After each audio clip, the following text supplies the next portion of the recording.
Hello everyone and welcome to episode 7 of Passion Project, the variety show that encourages anyone in the speedrun community to showcase the projects that they've been working on. My name is Amber Cyprin and I'll be your host tonight as I encourage everyone in the speedrun community to send me your runs to showcase the projects that you've been working on. Whether it's your current favorite game to grind, a new category or game that you've been routing out, maybe it's a finished task or segmented run that you'd like to show off, randomizers, bingos, you name it, I want it. Submit to the show using the !passion command in the chat and follow the link to my submission form. So before we get started with the run that we have planned for tonight, we have a few announcements, or actually mostly just one announcement, that SGDQ 2023 is coming up May 28th to June 4th in Minneapolis, Minnesota. If you're interested in attending the event, registration is now open until May 3rd, and go to gamesdonequick.com for more information.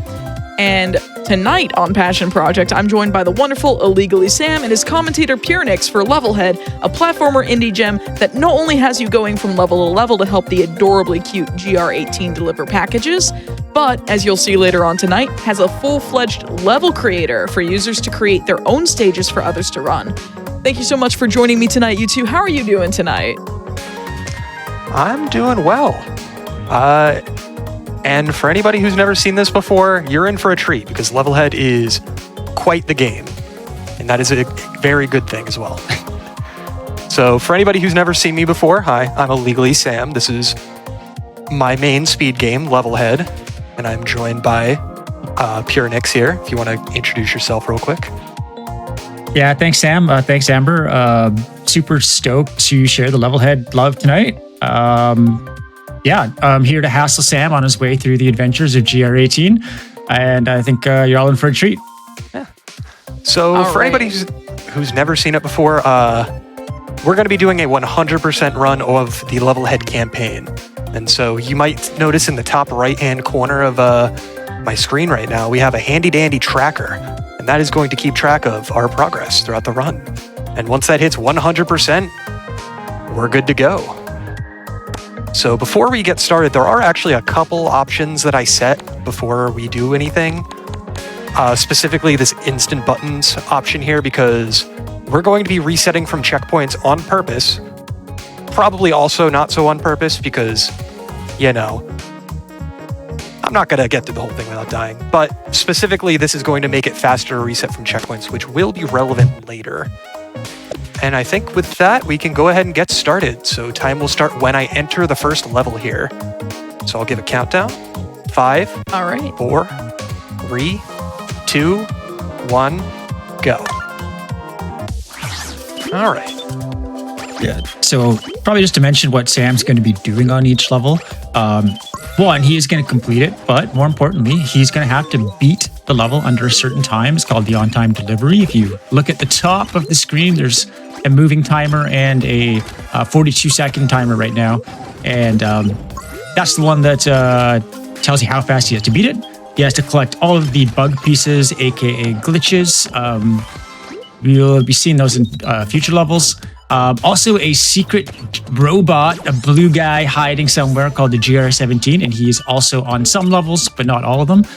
And he also has to collect all the gems in a level. He does not need to do any of these all in the same pass. Was that even a sentence? But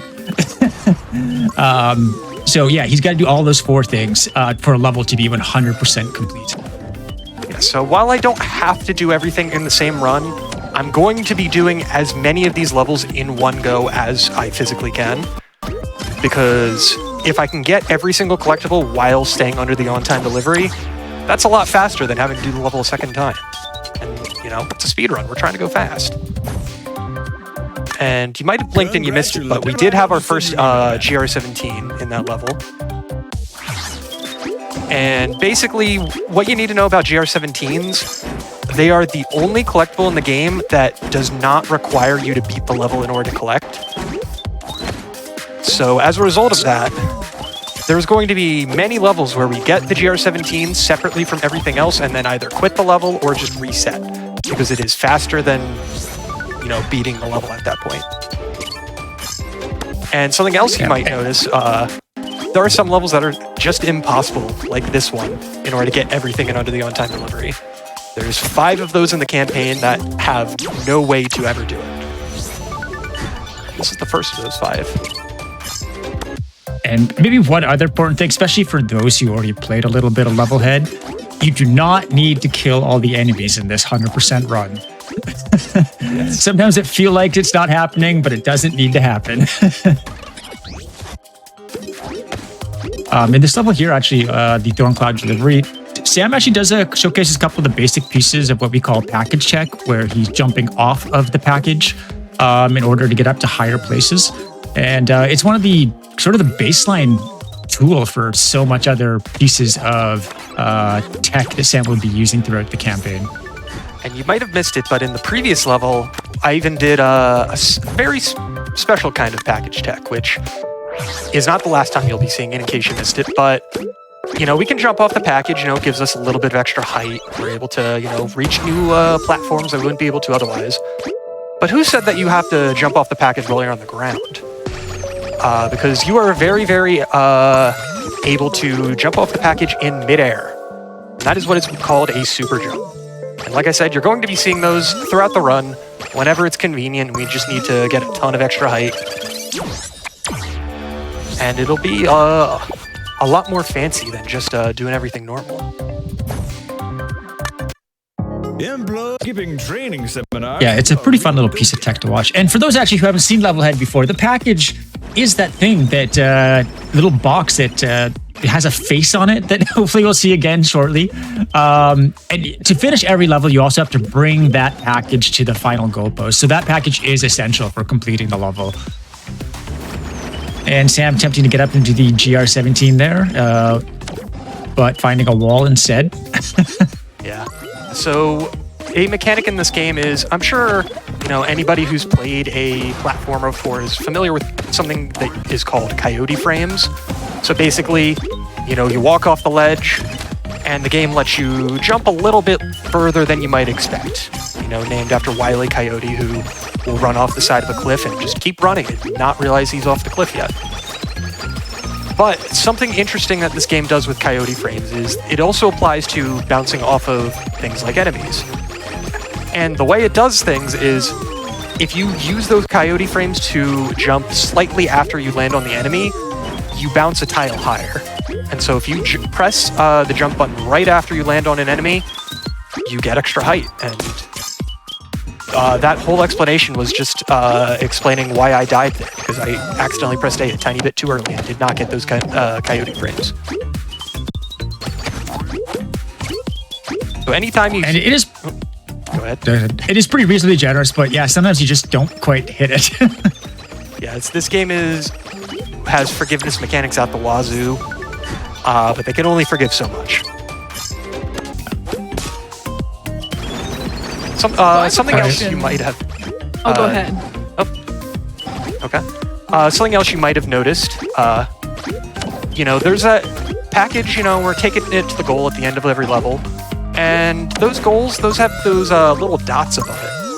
And for anybody who's never played this game before, those are good for getting points and getting a high score, because every single dot you collect, that is added to the dunk bonus, because everyone knows delivery people and delivery robots, the most important thing for them is to slam down the packet from as high up as possible.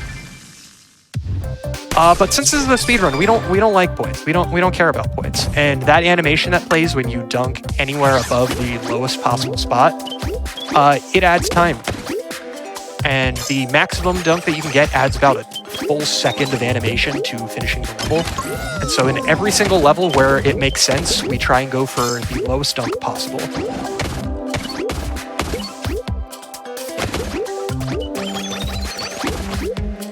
So the question I was going to ask was, I played this way back in its first year in early access, so that was like 2019. Yeah, 2019, yeah. That sounds right. What has changed, aside from, like, obviously the campaign is fully fleshed out, like, what small changes have happened between, if you are aware, like, between 2019 and 2020, when the game released? I think it was a great question for PK here, who was around during that time. Yeah, I think if you played, especially early on in the early access in 2019, they did add more content. After release, they added a patch that added and 2 or 3 enemies, and most importantly, a new power up, which we'll see, I think, later tonight. We got a level put aside to check that out. Added a new biome, the asteroids. I would say gameplay wise, not much actually changed. They just added more content, and when they got that early access out, they were like pretty locked in on the gameplay they wanted. So, Okay. yeah, so it's more of this stuff is probably the biggest thing that was added in. Yeah, that's actually really good to know. So someone who was around during that time who hadn't played the full release, like, would be able to probably jump right back in without missing a beat in terms of the gameplay. Yeah, you don't have to go study some wiki to find change logs or anything like that to unlearn anything. So no, you could definitely jump back into it pretty seamlessly. And one thing to note is that something the developers mostly have done with every update to the game is if a level was made on the old version of the game, the levels still use the same physics, item properties, and everything that the old patch has. So if they were to tweak the properties of an item, those old levels stay exactly the same, and only anything made after that patch uses those new mechanics and those new properties. Oh, that's cool. Greetings, Which is actually relevant for the entire campaign, because they adjusted the hitboxes on certain spikes so that they are bigger. But since all of the campaign levels were made before that change was made, all of the spikes in the campaign have that smaller hitbox. And that is relevant for a couple levels, specifically in just making them easier. Right, that makes sense. So the spike boxes in the campaign are a little bit smaller than the final ones, eh? Yeah, they use the old Spike Trap hitboxes. Or Spiketron, not Spike Trap. Spiketron, Spiketron, Spike Trap, Spike. Yeah, there is more than one type of spike.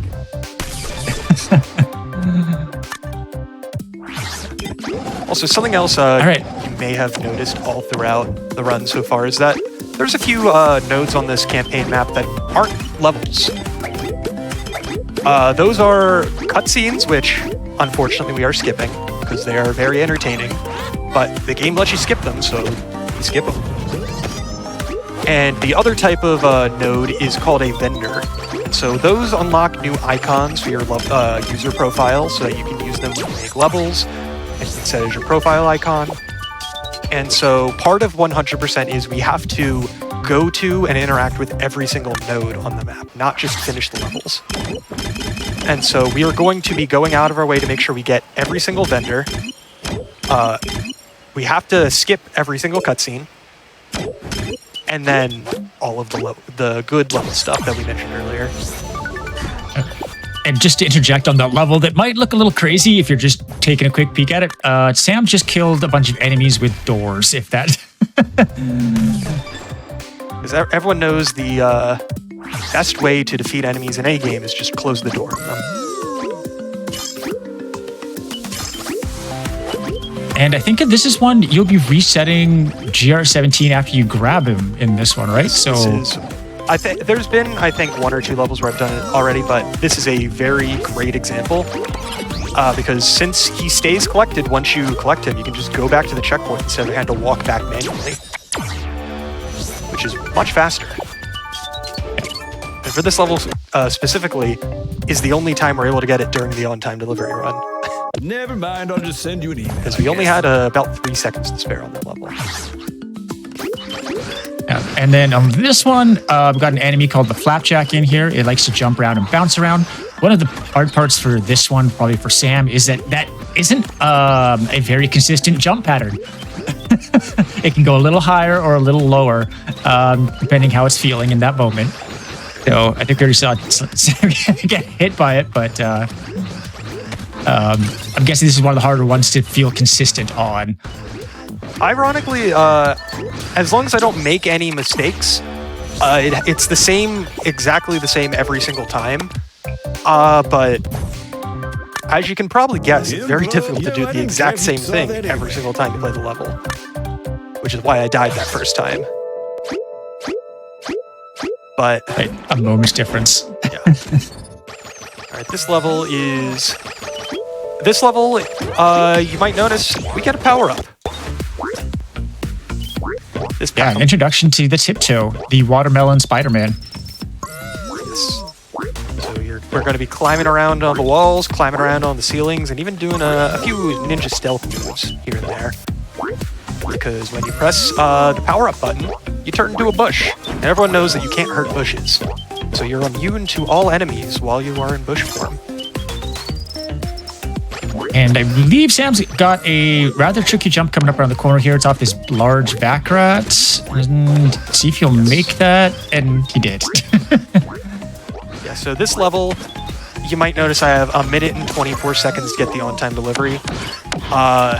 The best I have ever done on this level is 1 minute and 17 seconds. So there's only about 7 seconds of leeway if I do it perfectly. And obviously, I'm not going to be doing it perfectly every time I play it. So this level, I have missed the on-time delivery on this level by less than a couple seconds more times than I care to admit. And since it's, 1 minute long, missing the on-time delivery on this level is not very good. But we just barely got it. With less than a second to spare. And we get to go back in and get the GR17 because it is possible to get the GR17 and then finish the level all in the same run. But you saw I don't have a lot of leeway, so it is much safer to just go back and do it separately. Yeah, a guaranteed 5 seconds rather than a possible extra minute and 20. Exactly. Never mind, I'll just send you an email, I guess. All right. And this level is a great example of how the edges of the screen are a suggestion. I was Optional gonna say, boundaries. was that supposed to work that way? So basically how the game works is you can go off the side of the screen as long as you don't go too far. Because if you don't restrict it with a specific, wall or something like that, you can just go right off the edge and go around everything. If you go more than, I think, like 2 tiles or so, I forget the exact amount, the edge of the screen will kill you. So it's not like you can just do it as far as you want and you're fine. But that's the same for the sides and the top. Bottom's a little different because, gravity. But if you have a way of getting back up from the bottom, oops, didn't mean to back out. I still have to do the on-time delivery. But that just means I have to do the load 1 extra time, so it's not going to be a huge time loss.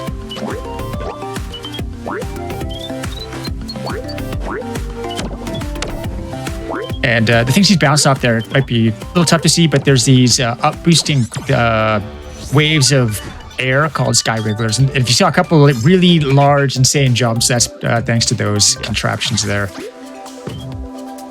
All right. And something else we haven't mentioned yet, but you might have noticed is if I run fat in one direction enough, I'm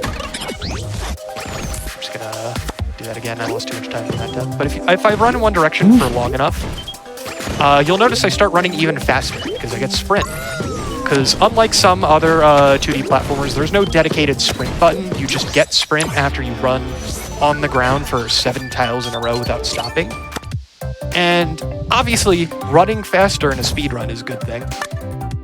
I think that's pretty self-explanatory. But in addition to running faster, getting sprint lets you jump an entire tile higher. And so there are many strats in the run where having sprint is basically required because you need that extra jump height.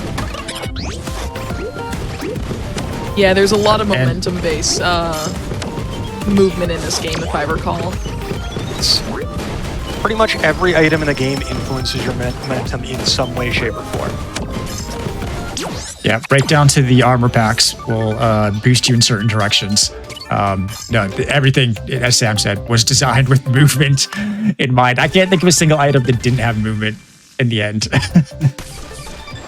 Granted, there are some objects that are influence movement in a negative way. You're going to be seeing me complain about those later if I accidentally touch them. But those aren't here yet, so we don't have to worry about them just yet. Anti-coffee. This one here is kind of interesting because that big robot vacuum rat at the bottom is actually controlling what's happening above the robot. So Sam's basically getting that thing to chase it in a very certain manner in order for it to open up the passageway for GR18. And that's also a huge reset there for GR17. No running back, just reset and get back to it. And also, fun thing about this level, you look crazy. You gotta dodge all the obstacles that the Vakrat's throwing at you. You can just hold right the entire time if you're not getting the collectibles. You don't have to worry about anything. It is one of the only hold right levels in the entire campaign that you can literally just hold right and do nothing else other than jump. And this one level coming up here, you can do this in one pass, but it's requires a pretty clean sweep, right? Yes, there is about a little more than 10 seconds leeway, I think. But needless to say, I don't get that every time, so we'll see how this works out. I like watching this level of action too because there's so much grabbing, throwing, and re-grabbing. I really feel like you get to do the whole GR18 kit in this level. Yes, and we also get to use springs, or as they're called, actually sproings. Which is, I think everyone understands how a spring works in a game, but, using the coyote frames to jump off them even higher are very important. Speaking of coyote frames, we can just not grab that spring at all and just jump up on that ceiling. But unfortunately, I went a little too close. Missed it by a few seconds. Which is unfortunate for this level specifically because, it's pretty long, but it happens. Yeah, what's your current IL on this one? I think my best for the 100 for getting all the collectibles is I want to say 55 or 57 seconds, something like that. I know it can go a lot faster than that. I did not want to land the box on that switch so that it was getting blown up and closing the door over and over again.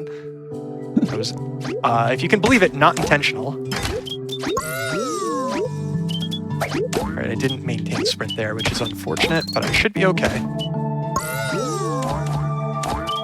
Yeah, because... Oh, I don't need the key. My muscle memory took over for a second there.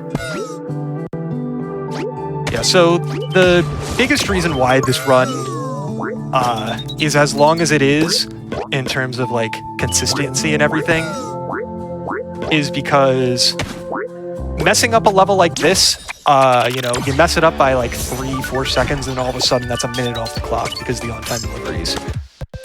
Which makes this run a lot harder to really optimize. Because, my estimate, about 2 hours, that's...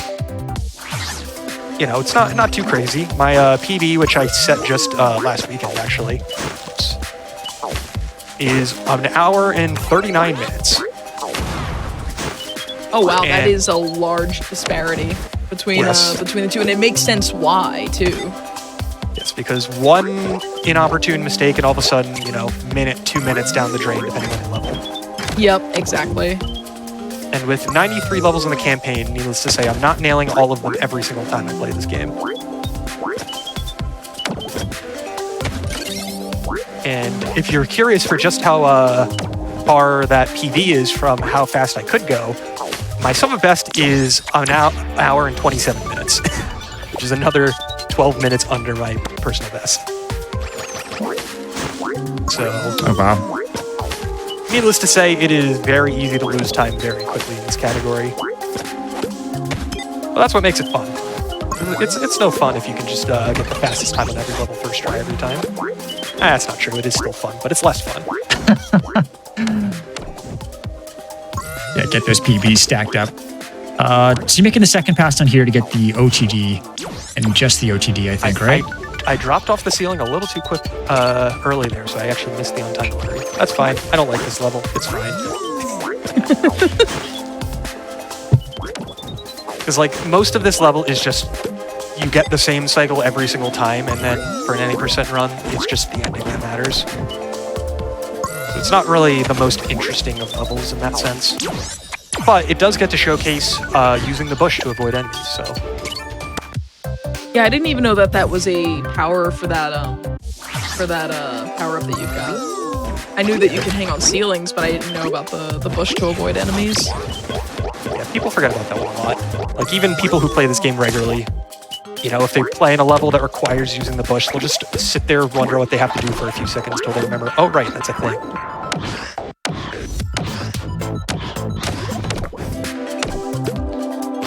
And Temple Gauntlet, this is a bit of a bigger level, so do you go for one single pass on this one? Yeah, you go for a single sweep on this one. And you do a couple little tricks too. This one's not actually that tight in terms of the time. Because because it gives you a minute and a half, and you do not need a minute and a half for this level. Right, and you also use a nice little trick there where you use the shell instead of a box as the weight to let you skip a section, get ahead a little faster. Yeah, so those little green things, those are called scrub shells. They're kind of like this game's Koopas, in that, you know, they're shells that they drop when they die, and you can use them for various things throughout the level. Such as, you know, bouncing off of them, or if you drop them while you're standing on the ground, they hold down switches. So, it's much more important in any percent run where you can just skip entire sections of levels by using them to hold down switches. It's a little bit less important in these runs, but I will still use it whenever it's relevant. You will get to see just what you can do with scrub and ocular shells in this level here right now. Because in addition to, you know, bouncing off of them, we can use them to do something called item hopping. So when you throw an item down, it gives you a little kick jump, which throws you up into the air a little bit. And you can, dang it, messed up the grab. But you can chain those together and just never touch the ground if you know what you're doing. Yeah, it's probably kind of a basis for, I don't know, quite a few scripts to do that, because you can do that with just about any item that you can grab, is keep throwing it at the ground to keep yourself off spikes and all those kind of hazards. But you also saw a little bit of shell surfing in there too. Kind of hard to point it out, but the shell's flying everywhere. You might be able to see it on the second run here. Yeah, because, well, actually, you're not going to be seeing any shell surfing, because now I can just use item hopping. I don't have to bounce off anything. Because unfortunately, yeah, you're asking. Sorry, go ahead. I was saying, unfortunately, that one death I had in the level was enough to kill the on-time delivery for this one. But you can just item hop across those entire gaps. You don't have to even do the level as intended at all. Yeah, and Amber, you were asking earlier about what they added. These scrub enemies were I think they were an addition late in early access, or maybe a bit later. But they're probably the most versatile sort of items and characters in the game. They added a lot of new techniques and abilities and stuff like that.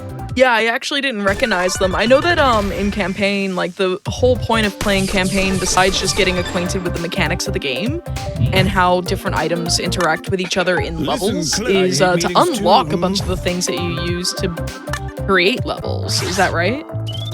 They changed that. That actually was a change they made out of early access. You get all the stuff at the start now. Oh, okay. In the level editor. But yeah, that was definitely a big part of it early on, where you had to go through each one and unlock item by item. Yeah, because I remember that when I was playing through campaign in early access, it was for the purpose of unlocking all the things that you use to build levels. But it's really nice that they have it available at the start instead, for anyone who's just more of a level creator. Like, think for those in the audience who aren't familiar with Levelhead, think Super Mario Maker, but on PC and with like completely different physics and whatnot. In terms of, like, you know, you have access to all the assets that, you know, make up the levels, and you're able to just design levels for people to play. This game is on every system except for PlayStation, and when I say every system, right, yeah. I mean, it is on PC, it is on Xbox, it is on Switch, it is on iOS and Android, if you're somebody who plays games on your phone. It is on everything that is not a PlayStation.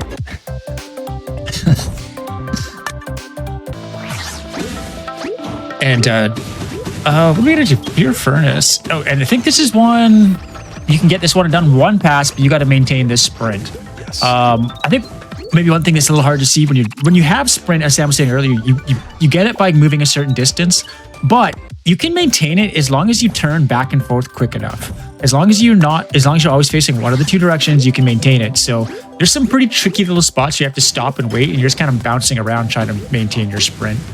Yeah, so basically, if you turn around on the ground, you lose sprint. But if you turn around in midair, you don't lose your sprint. So that's when you see me doing my little sprint dance in midair, that's what's going on there. But something to note about this level, there are very, very few glitches in the game as a whole, let alone ones that are useful in the actual campaign. But it's a little quirky thing where if something on the map requires you to unlock it by collecting a GR17, and you go and get the GR17 on its own, like this, and then quit out, it skips the unlock animation. And so there's only a couple levels where getting the GR17 on its own like that makes any sense. But whenever it's relevant, we can just like save a quick little second by skipping an animation. I've been noticing that the game has been berating you for skipping the cutscenes. Yes. Yeah. Like it's a nice little touch of humor. Yeah, I'll just send you an email, I guess. Yes, the game does have a bunch of quips set for whenever you skip the cutscenes. I love it. So the voice actor for all of the cutscenes that you are hearing berate us every time we skip one is one of the game developers. It is the main artist and level designer for this game, who is also named Sam, no relation. But his dialogue and voice and everything is what makes those cutscenes as enjoyable as they are. I remember them being very delightful. So if you ever play this game, highly recommend watching through all of them. The game has a great sense of humor. Yeah, it does. Even the item descriptions, once you're in like the editor, have these really zany, silly descriptions of what the items are. You know, even the names. Yeah, because it's not Bernie Whirler. It's not a spring, it's a sproing. It's not a fan or anything like that. It's a sky wiggler. It's not a firebar, it's a Bernie whirler, etc., etc. Sky Wiggler is like my favorite name I've ever heard for a fan. The scientific description of what's happening, clearly. I can't wait to for summer to hit over here on the East Coast, and I can just turn to my partner and be like, "Hey, can you turn the Sky Wiggler on? It's really warm in here." We need to wiggle some air. It's too hot.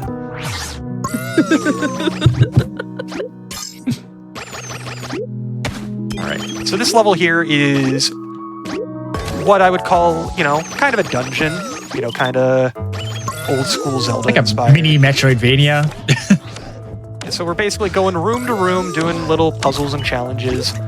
If this were an any percent run, we would just not go to half the rooms and skip them all. But unfortunately, we have to get all the collectibles because it's a 100% run. So you're going to be seeing most of the level. Still not doing quite everything as intended, but most of it.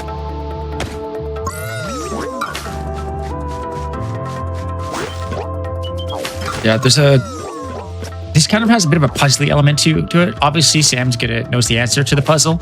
But this is probably one of the more puzzly aspect type levels in the game too. But Sam's probably just going to cruise through the puzzle looking aspects on it. Yeah, there are a few levels that have either straight up actually puzzles or quote unquote puzzles where you still have to figure out what to do. Whether I wouldn't really call them full-blown puzzles, but either way, I've played the levels before. I know what I'm doing, so you're not going to be seeing me doing them as intended. I'm not going to be solving anything. I'm just going to be blazing through them as fast as I can.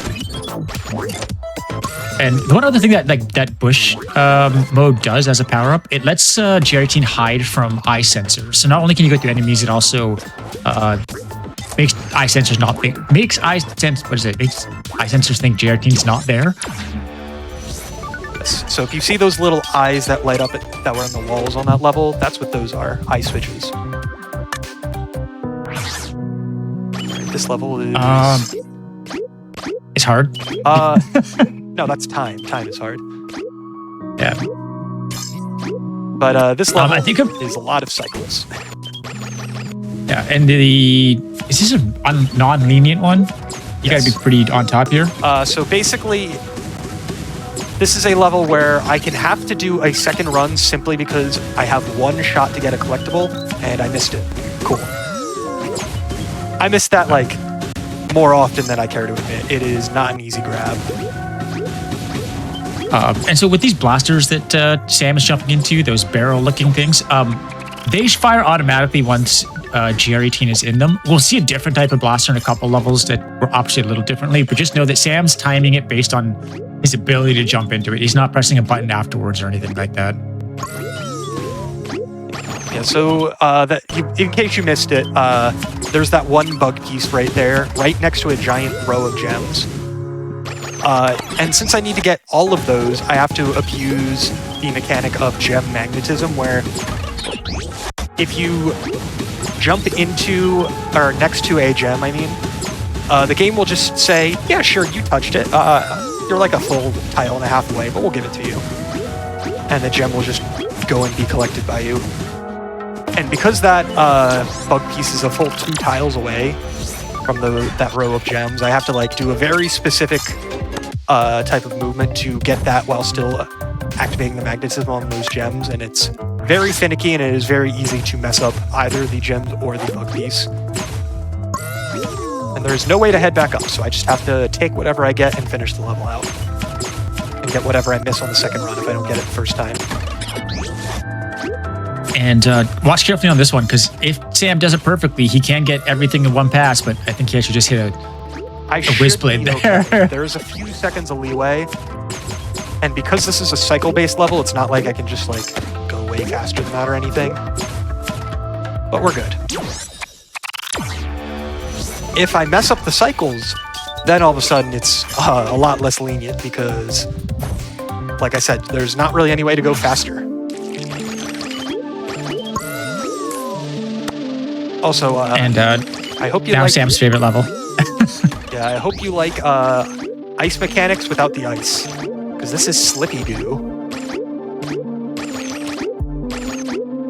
So yeah, it's basically, it takes way longer to speed up, it takes way longer to slow down, and it just makes everything feel slippery, as the name implies. Yeah, if used in a way that's not too intrusive, it's a lot of fun to mess around with and like maintain momentum when you're not normally able to. But when you're jumping around all these obstacles and turning around over and over again, it is a lot more annoying to deal with this. Because when I mentioned sprint earlier and how like you need to run in one direction for, oh come on, those cycles aren't lining up nicely, but you have to run in one direction for 7 tiles. That is actually, you have to run in one direction for 7 tiles once you have reached full speed, because there is like a very short period of acceleration. Because on Slippy Goo, your acceleration is just way lower, it takes longer to get sprint. Which is one of the reasons why it's annoying to deal with if you don't know how to deal with it. So, thankfully it doesn't show up too often in the run, but you'll see me, you might have noticed I jump in the air when turning around on the Slippy Goo, because your acceleration in the air is normal, and so you can get back up to full speed quicker in the air than on the ground, which will help you get sprint faster if you don't have sprint yet. And in this switch karma level, the big mechanism here, these little switches, if you just keep an eye on them, because they're kind of using an inverted fashion here where you don't want to touch some, yeah, they can turn things on and off, and you notice they're flipping with doors, and at some point, at the very end, Sam's going to try and not hit them.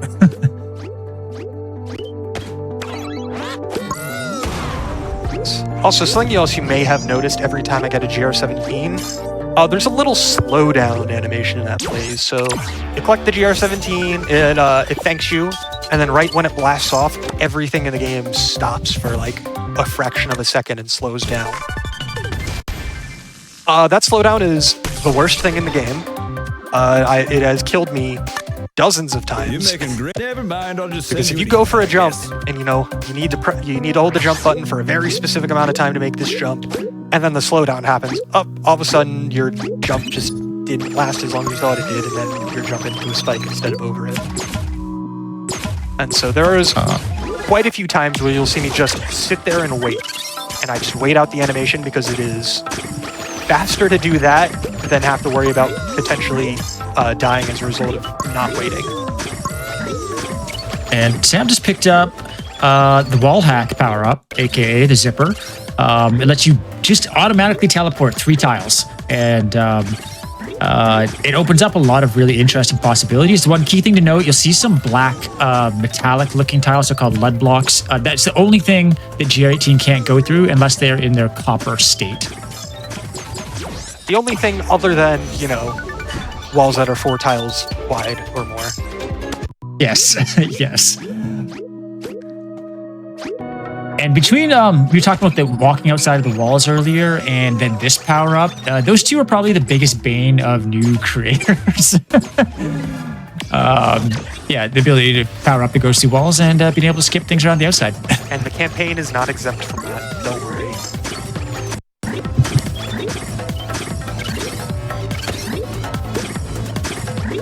You also notice that Sam's using this at points where he's not going through walls, but just using the zipper power up constantly is a faster movement mechanism than just straight running. Because it moves you forward a few tiles, you don't have to run those tiles. And so even though the zipper does have like a very, very tiny delay when you zip, where like everything stops for a fraction of a second, it is still faster to spam the zipper over and over again to just move those tiles, even with that tiny slowdown.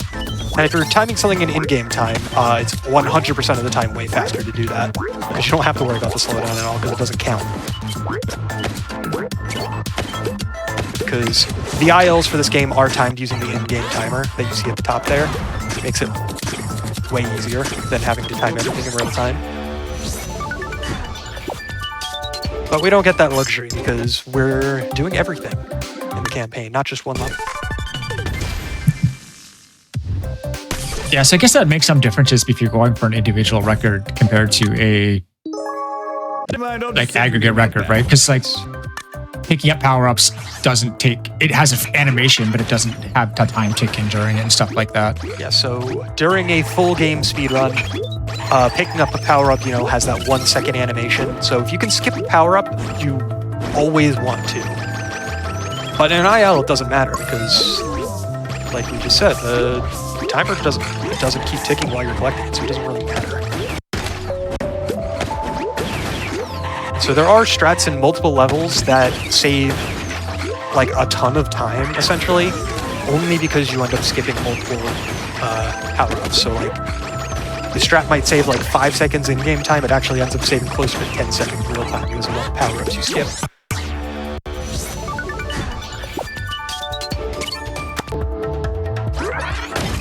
There is even one level in the campaign, only one, where respawning at a checkpoint is faster than just playing the level normally. And there's a very specific reason for that, but it would technically also be faster in real time, but it is less fast in real time because of the respawn animation. Specifically, it's because when stuff respawns, like, everything is saved as a save state with its position and everything, and if something is overlapping, like if something like fires out a fireball and it's still overlapping with the thing that fired it out, the fireball would say, oh, I'm inside of this block right now. I'm not here. I'm hitting a wall. I'm not here anymore. And so by respawning while a specific fireball is inside of the cannon that's firing it out, you can just make it so that fireball's not there anymore, and you can just skip an entire cycle on a level. There's therefore that one level, I will call it out again when we actually get to it, at least later in the run, but that one level is the only level in the entire campaign that has an IL strat that requires respawning at a checkpoint. No other level has that. I just think that's pretty neat. Yeah, considering the number of fire cannons and cannons we see throughout the levels, you'd think there'd be another one or two, but guess that doesn't pan out quite that way. Should also mention to you, if you are looking at that global map, sometimes look like there's stuff going everywhere. Some of these levels are not part of the core campaign to finish line. Like there's a bunch of these are optional side tracks, and obviously for 100% run, Sam's tackling those. Yes, in any percent run in this game, out of the 93 levels in the campaign, you only play 62 of them. So you still get a large chunk of them, but you do not play all of them. You play exactly 2/3, in fact.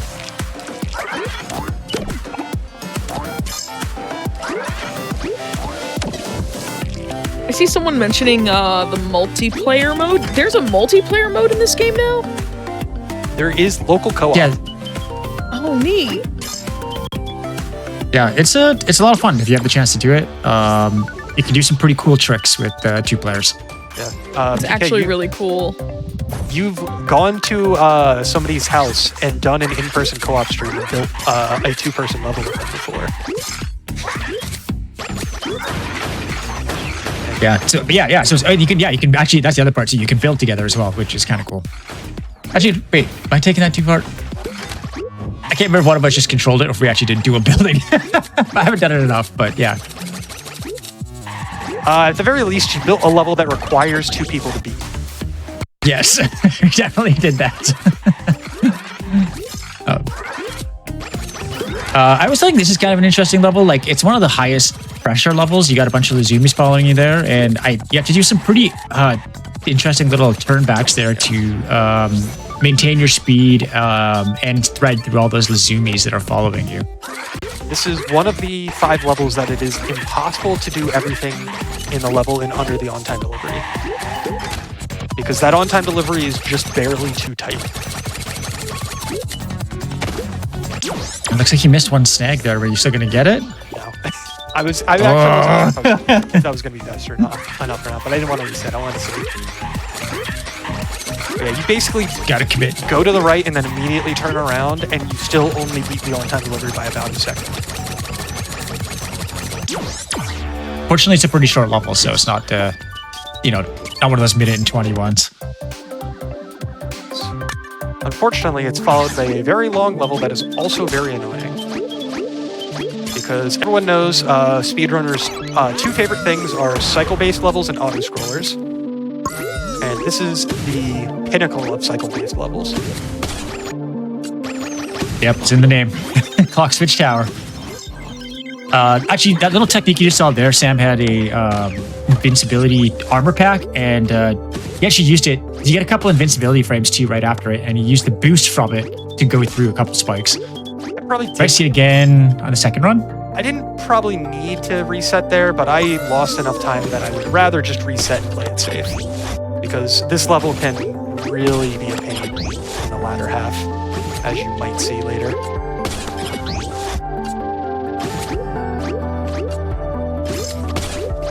This level is annoying, as you can tell.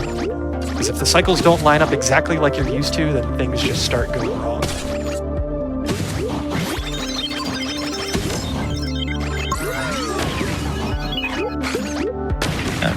Oh, this one's looking a fair bit cleaner. Get this Luzumi down. By comparison, yes. In general, no.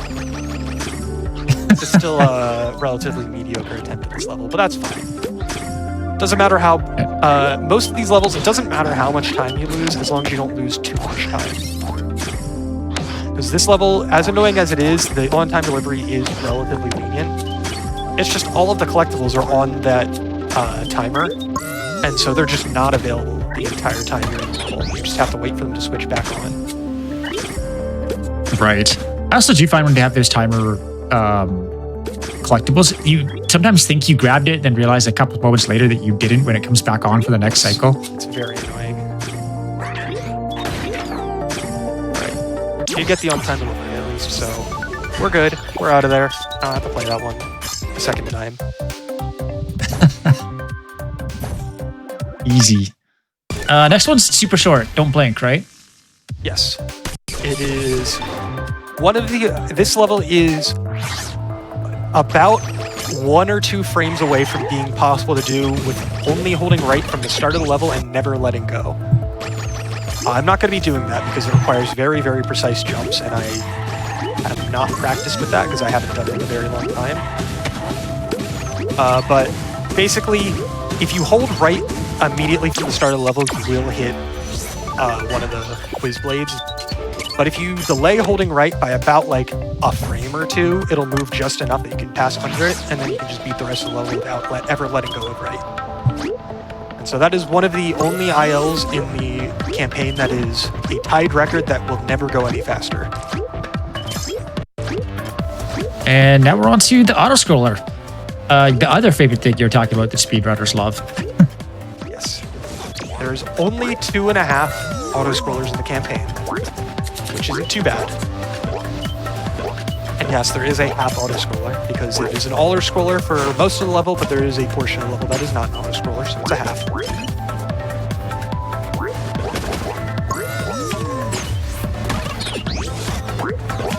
But it is actually technically possible to save time in this level because this level actually has 2 camera setups, and it starts the second one when you get that checkpoint right before that master section.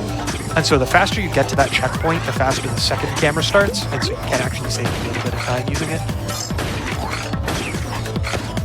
But it is very minor. I love how the camera kind of moves around a little bit in that one section. Gets you a little dizzy. Yes. Nice. Yeah, this is a great level to show off all the stuff you can do with camera. Because all of the cameras, if they are not just like the default following GR18, they're manually set to follow that specific path. And this level, I think we've seen a bomb already. I don't know if it's the first bomb, but it shows off all the different things you can do with bombs. And most notably, what Sam's going to be using is called bomb jumps, where you can use the blast of the bomb to jump very high and very far. Unfortunately, if those enemies don't want to cooperate, it is not much I can do about that. I just have to try and get around them. But that is not the last time you're going to be seeing explosions launch me across the map. And then for the upcoming level, this one's a tricky one because it's got, is it, I guess, cycle-based again? Yeah, this is cycle-based, but it's not cycle-based in a way that is like super crazy. It's just like, if you want to go faster, you can try and cut out a cycle or 2, or you can just play it safe and wait.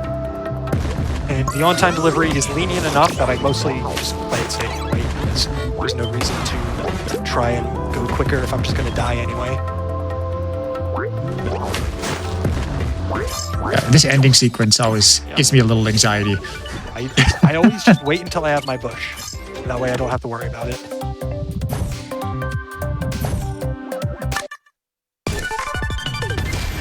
And then continuing with those things, that the giant tooth stone looking things are called crumblers. The next level is going to showcase them pretty heavily as well.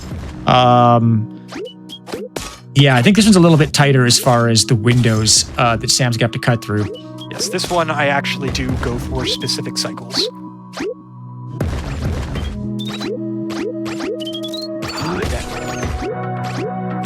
Oh, dang. Okay, that's unfortunate. Like I mentioned in that other level a little while ago, when there's a giant string of gems and then a bug piece right next to it, the goal is to get them all. Oh, come on. I actually got it that time. In one go, and it is not easy. This is another level like that, and I can do it. You saw me do it. I just immediately messed up afterwards because they skipped the checkpoint to make a cycle. Can't just reset there. Well, that's really not good. I'm okay with missing the bug piece, but missing the gems is worse because you need you have to get 100% those in one go. Yeah, the bug pieces will save whichever ones you collect. You can just go back and get the ones you missed. For gems, you need to get all of them at the same time. Okay. Well, I'm used to not doing too hot on this level. If I get it first try... Yeah, I was going to ask... This is definitely one of the levels that I feel like is one of the key levels as far as when you're doing the runs, like that you could get stuck on for a little while. Yes. If I get it everything first try and don't make any mistakes, I can finish this level in... That's actually mildly problematic. I can't even do like the fun backup because I missed a gem and not the bug piece. Oof. Here's the thing. At this point, it might have been faster to just cut my losses, get all the collectibles, and then do the on-time delivery separately. But that's no fun. Gotta get them all. Yeah, this takes 25 seconds if I don't mess up, and I have been here a little bit longer than 25 seconds, I think. Yeah. But I do also have to laugh a little bit because you're picking up those red armor packs, like they provide a little boost. Honestly, they're supposed to protect you, but I swear they put a magnet on GR18 that immediately throws him into the nearest hazard. And I think we saw that a couple times as you were navigating through with it. So I am able to go back and get the bug piece like that if I mess up like that, and still make the on-time delivery if I don't make any mistakes. But I made a mistake, and so needless to say, I am going to just do a second run through at this point. I've spent too much time on this level. But I am going to go back and get the collectible because that way I don't need to worry about it later.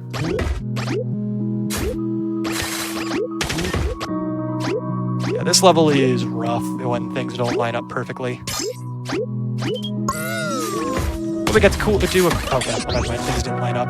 I was going to do the cool damage boost, but things were not in the right spot for it, so it doesn't actually help me at all. I think all your bad luck's coming out on this level. Hey, if I don't have any more bad runs for the rest of the entire speed run, that works for me. Get the queen. It'll be good. Yeah, but technically there is very, very little luck in this run. Very, very little of the objects in this game actually have RNG. There is basically only two things, and that's some enemies and rifts, which are like portals that send you... If you have multiple portals on the same channel, it just sends you to a random one. But that doesn't ever come up during the campaign, so the only RNG we actually have to deal with are enemies. And only a few of the enemies have actual RNG. So you might have noticed the swoopadoops, which were like the birds with the drills for a mouth. Basically, the angle that they swoop at... Oh, come on. I just didn't grab the package. The angle that they swoop at is RNG. It's like a cone that they can just pick an angle in. I don't know the specifics of it, but... Basically, using them for platforming or anything like that is very difficult because there's no guarantee they're going to go where you want. But you know what? You already knew of Yeah, it's only about like 15 degrees, but it can mean a lot. It can also mean a tile difference if you're trying to get up somewhere.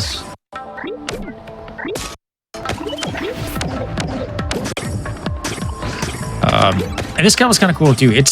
Kind of cool. I think this is actually one you're going to be trying to avoid the slow juice, the slurb, Yes. is what we call it.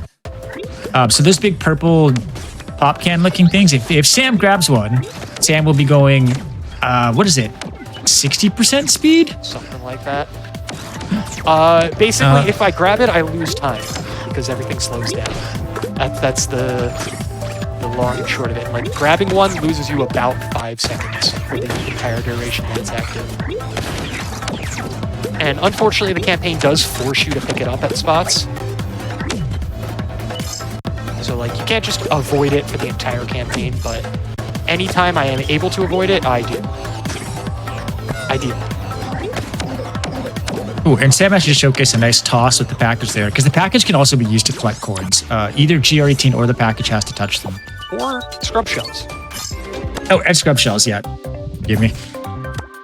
I guess technically one other way you can collect gems, and I think we see it forced in one section, is if you, we'll have a power-up later, but if you use a bomb or a certain power-up that, like, instantly kills something, the direction that it gets shot, the enemy gets shot off into, will collect gems on the way as well. Yes. That is forced in one level specifically, but it is relevant in a couple of levels. Oh, come on. I barely dropped it way too early. But you might have noticed before I entered this level, I did open the settings menu real quick. That was not a mistake. That was intentional. Because as you go around the map, you know, you got to deal with the animation of like traveling between each node. It takes time because you can't enter the level until you're actually on top of the node that you're trying to enter. And some of those are very, very long, as in like 2-3 seconds long or more even occasionally. But opening the settings menu and closing it instantly puts you on the next node that you're traveling to. And so at a couple spots in the run, it is faster to open the settings menu and close it than it is to wait out the entire duration of that moving animation. And so we call that a map warp. Like I said, it's only used a couple times in the run, but it saves about 4 seconds total, so it's very easy time save that is worth doing. Never mind, I'll just send you an email about it. And on the next level coming up here, do not open. Hopefully Sam can get it in one single clear. You see these star-shaped blocks. They're called prize blocks, and they can hold a whole variety of things. Some of them are going to hold gems. I think in this one, a couple of them might hold some enemies as well. But it's a surprise of whatever's going to be in them. Yeah, that's why you don't want to. That's why the level tells you not to open them. Yes, but those enemies are pop jaws. They're teleporting shark robots, and they are also one of the enemies that has RNG because the height at which they jump after they teleport is random. And so never actually overshot that throw before. And once again, this is another level that you can do in one pass if all goes well. This is one of the 1.5 passes. So what I mean by that is there are some levels where it is possible to get everything in the level if you skip the GR17 and do it separately. And this is one of those levels.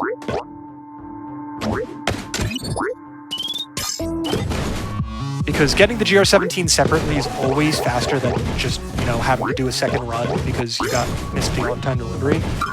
And so if skipping the GR17 makes the on-time delivery possible or even, you know, easier, then just go back in and get it on a second attempt. Well, that was a pretty clean pickup for gems, glitches, and OTD. Now I just go back in, go down to the GR17, and then I will quit once I get it. The main reason why this one is annoying is because it requires bringing a bomb down, which is significantly slower. Also, right. There you go.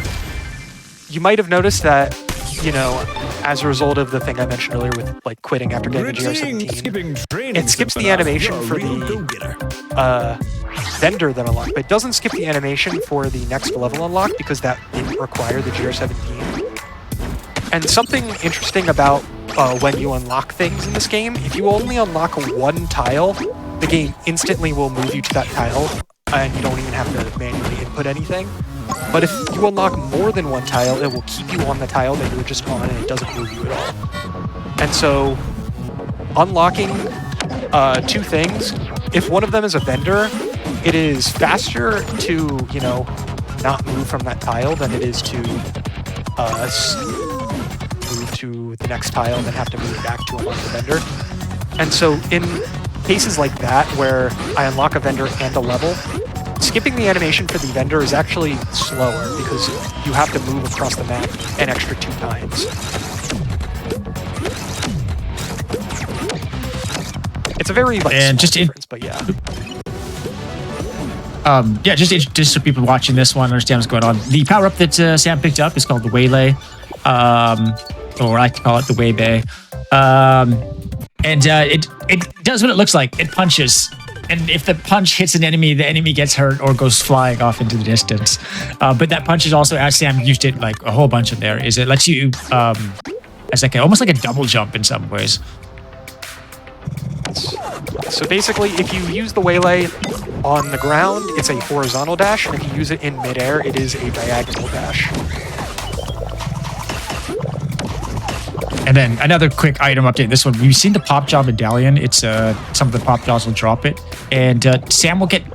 If Sam picks it up and throws it, you will in about a second will be teleported to the location of that medallion. I don't know if we're going to see another one on this level, but I'm pretty sure that is the only time I've used it in the run. I use it more than 80%, unfortunately. And also cool little trick that you just saw there. Technically, and not technically, the intended route for that is to kill that pop jaw, that big one at the end. But instead, Sam just baits it out of the arena, and that counts as it being out of this place that it was being checked for. So Sam doesn't even have to kill it. Just got to get out of its way. Because there's 2 different types of switches that detect enemies. One of them detects the amount of enemies you killed, and one of them detects the presence of an enemy in a certain location. And so, if all of it's checking is the enemy here, you just need to move the enemy. You don't have to kill it. That's what I did. That's it. Now, are you going to try the wall jump here? I did go for the wall jump, and I did not get it, so I moved on immediately. Okay. So fast, I missed it. Unfortunately, messing up that section with the spring there means I'm probably going to have to do a second run through of the level with the on-time delivery, which is unfortunate, but doing super jumps while on a moving surface like that is not the easiest thing in the world. On that last section, we'll see it in the second pass. There's a cool little strategy there. Sam throws the package on the ground to get vac rats to land on it. If the vac rats land on the package, it's a lot easier for him to target them because they can only move that one tile up the package width rather than the whole width of the floor. Okay. Now that I'm done accidentally dying, let me go get the GR17. So what I was trying to do at the beginning, and then failing a couple times, was I was trying to do a wall super jump. So the main variants of a super jump are there's the regular super jump, there's a ceiling super jump where you bank the package off of the ceiling and then like angle its trajectory so you can land on it in a different spot than usual, and a wall super jump where you do the same thing but against a wall. Normal super jump and ceiling super jump are like relatively consistent.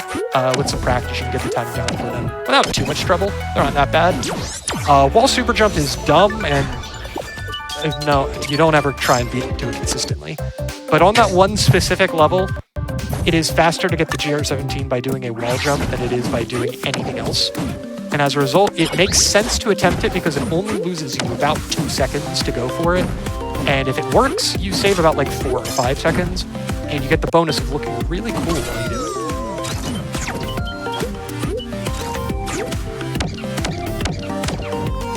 And so there's technically like a ton of places where wall jumps are faster all throughout the campaign, but it's more of an IL strat 99% of the time because it's so difficult and inconsistent.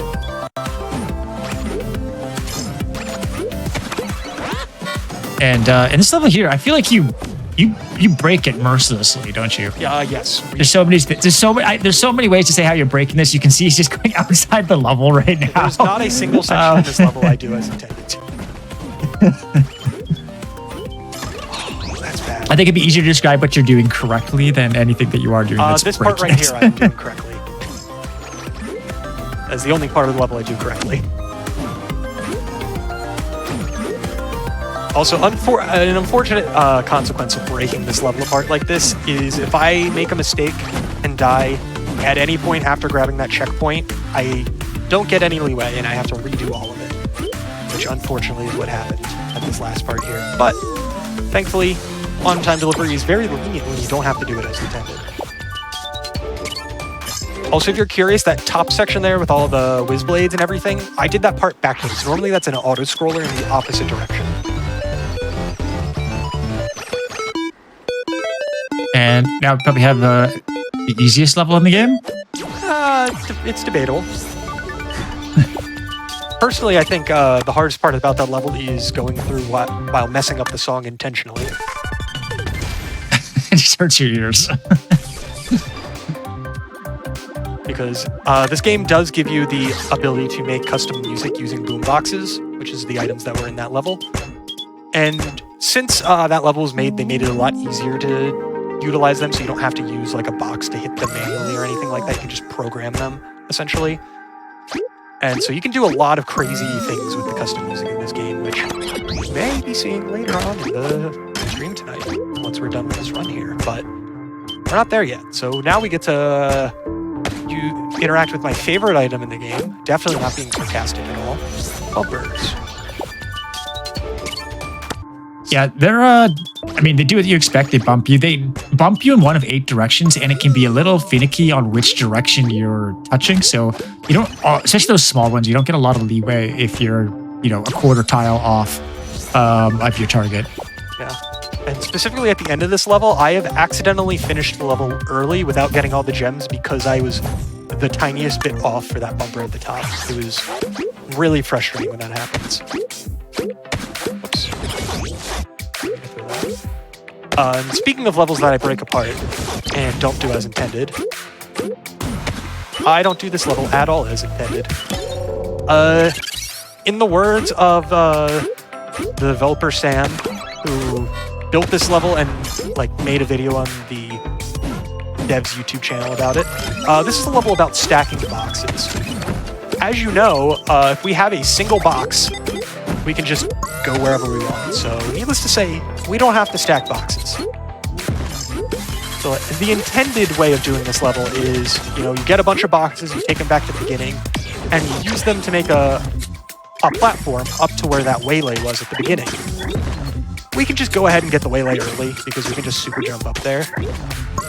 So the IL for this level is less than 10 seconds long because you just go up, grab the waylay, grab the package, and finish the level. We have to go and get all the collectibles, so it's a little bit longer. But this is a very funny level because there's all of this stuff all throughout the level with so many interesting things going on. And for any percent, you just ignore literally everything in the level and just go finish.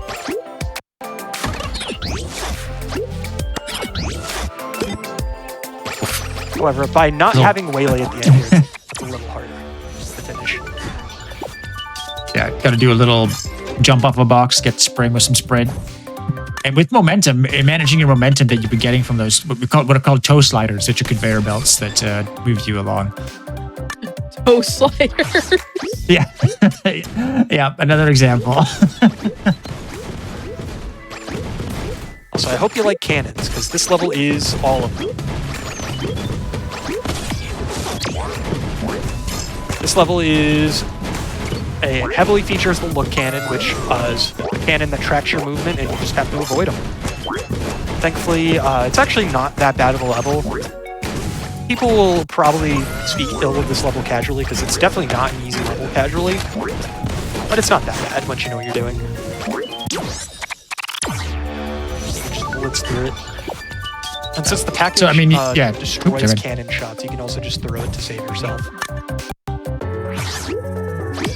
Yeah, and Sam burst through that, but if you got to pay attention, there's 3 cannon types in there. There was the fire cannon, which if you touch it, you die. There's the steel cannon. If you can bounce off it, but you can't get hit it from other directions. And then there was the one you can see in this level as well is the homing missiles, big angry missiles. Yeah. If you thought the last level was bad, this level is not 10 times worse, but about 3 times worse, maybe. Because it is very easy to just get all the gems, make a single mistake, and then you're dead.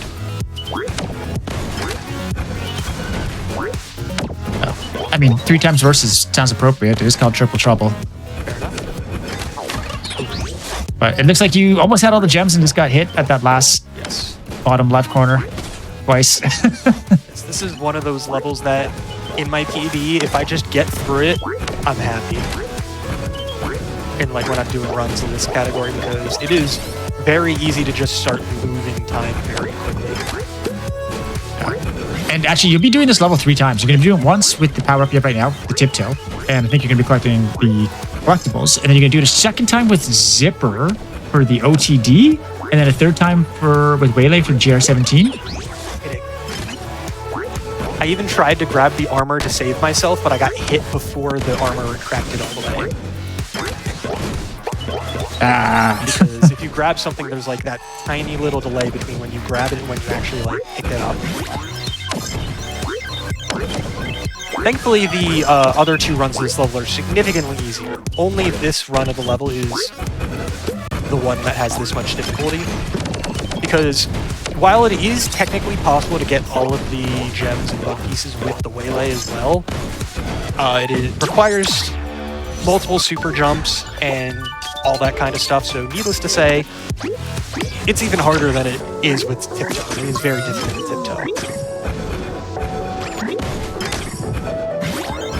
However, with Zipper, we can just ignore all the switches, grab the package, and go finish. Which is Easy. significantly more fun and interesting. And then the third run, Yes. GR17. Yes. So the GR17 is behind a couple of bricks, which we need the waylay to break, so that is why we need to do 3 runs in this level. But because we get the GR17 on its own, we get to skip a unlock animation, which is just a nice little bonus. I hope you aren't tired of breaking apart levels using Zipper,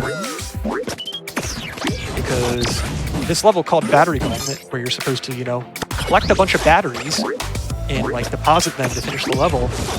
We only need that one battery at the beginning of the level, and we don't get a single other battery for the rest of the level.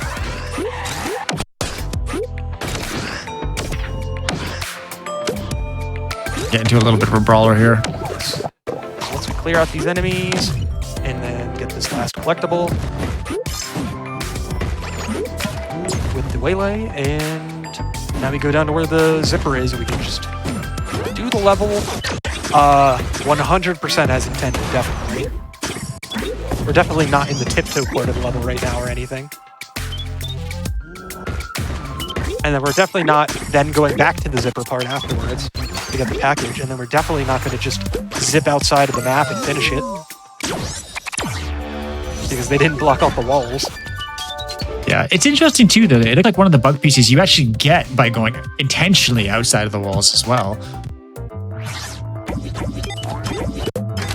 Oh, apparently the package didn't go high enough, so it didn't pick up the gem. But that's the hardest and longest level in the campaign. Hopefully you didn't miss it. Just hold left, no hold right. No, you didn't even touch right, right? No, we have to go right to hit the switch, and then we go left. Okay.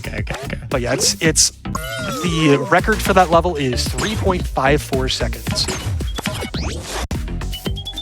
That is how quick and it it's on is. this level, you actually see Sam going through a bunch of rifts and portals. I think the key thing to note is that you maintain any speed and momentum you have going through those rifts. So the direction you go through the rift is important.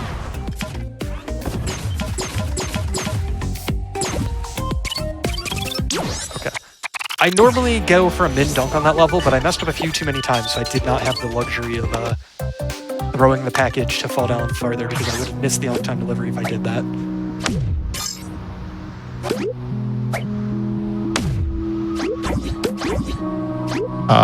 And this is another level that heavily features a lot of bombs. I think we'll see a couple. Keep an eye on the use of bombs for not only breaking stuff, but getting momentum in this level. There's at least one really nifty setup coming up. Yeah, I'm a fan of the one at the beginning, but we do this level about half as intended. We do most of it as they want you to, but there's a few specific parts where we don't. We do need to take a bomb with us to get the GR17 though, because it's up here. But we're supposed to, go through a bunch of rifts, end up in a certain spot near the end of the level, and then, hook around, grab the box. We could just grab through the spikes and grab the box early, just saves a few seconds. Okay. We call that grabbing through the spikes the forgotten tech or the forbidden tech, because veterans regularly forget that's something you can do. Yeah, because it's very easy to forget, this block that kills you and you can't walk through is actually just, you can grab right through it and you don't actually have to worry about anything.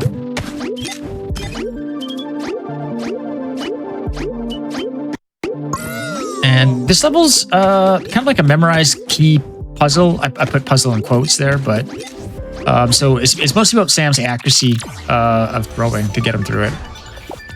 Because once you know exactly which keys to use when, it's just a matter of throwing them with the best timing possible. And then after this vendor, we're coming into a fan favorite level, Hollow Mountain Hike. It's going to be we got a level. You got to get these batteries down to the bottom of the level, and we got these rotating platforms. It's a little bit punishing if you kind of miss. You don't die. You just got to reclimb a section, a getting over it style level. Yeah, because you know what? The only thing better than a vertical level, where if you fall, you have to reclimb the entire thing. Vertical level, you have to climb twice. because you have to go up, grab the batteries, and then go back down to deposit them, and then go back up afterwards. So you can see Sam's got the batteries collected. Looks like one's hanging out on a platform there. Yeah, so Gets the package, and now all the way back to the top. you might have missed it, but I did do a super jump with a sproing partway through the level. And that was specifically because there was a box way up above that is on a rotating platform. And if I were to not grab the sproing and jump up there to grab it early like that, I would have had to go all the way around these platforms in order to grab it, which is significantly slower. And on top of that, if I'd messed up the timing, the platforms would have rotated in such a way that I wouldn't have been able to get the box until it rotated all the way around again. And so that jump is the reason why I essentially skipped a couple of the gems at the beginning, because I need to make that cycle in order to save the time. Also, Yeah, this last section always gets me a little tense just watching it. in any percent, I go through that entire part with sprint. But there's no reason to keep sprint there since you have to wait for the cycles to line up and get the gems. Also, the last bug piece on that level was very evil if you were to ever accidentally finish the level without grabbing it. Or the accidental dunk. Oof. Yeah. The only thing Yeah, this level, I will say, this level is about as hard as it looks. Yeah, the only thing more fun than moving platforms in a vertical level, moving platforms in a horizontal level, where instead of having to redo a bunch of jumps, you die if you fall.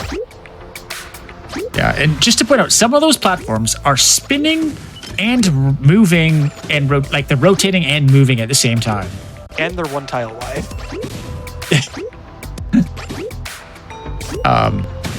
Needless to say, But this was, I think it's, sorry, go ahead. I was just needless to say, if you don't have a plan going into that level, you are not going to get out of it quickly. No, but it looks like you got that one and the OTD there as well, so that's good. Yeah, the one good thing about the level is it's a very lenient on-time delivery, but the fact that there's only the one checkpoint and it's halfway through the level, dying is very punishing. Even if you do still get the on-time delivery, you still have to deal with the fact that you lost 30 seconds to deaths and stuff like that if you're not doing too hot. This was the original end of the campaign. It's got a lot of stuff going on in it, and typically if you can, keep out when Sam has the zipper and does a zipper to like waylay transition. It's going to be fast, but hopefully we'll see it coming up here.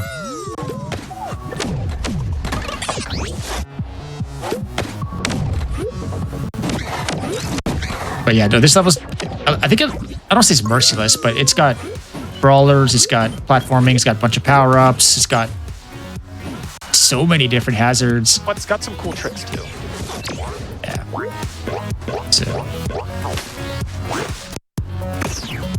So one thing to note with the waylay is that if you use the waylay and then dash into either a purge gate or another power-up, not only does it maintain your momentum, it basically gives you extra momentum.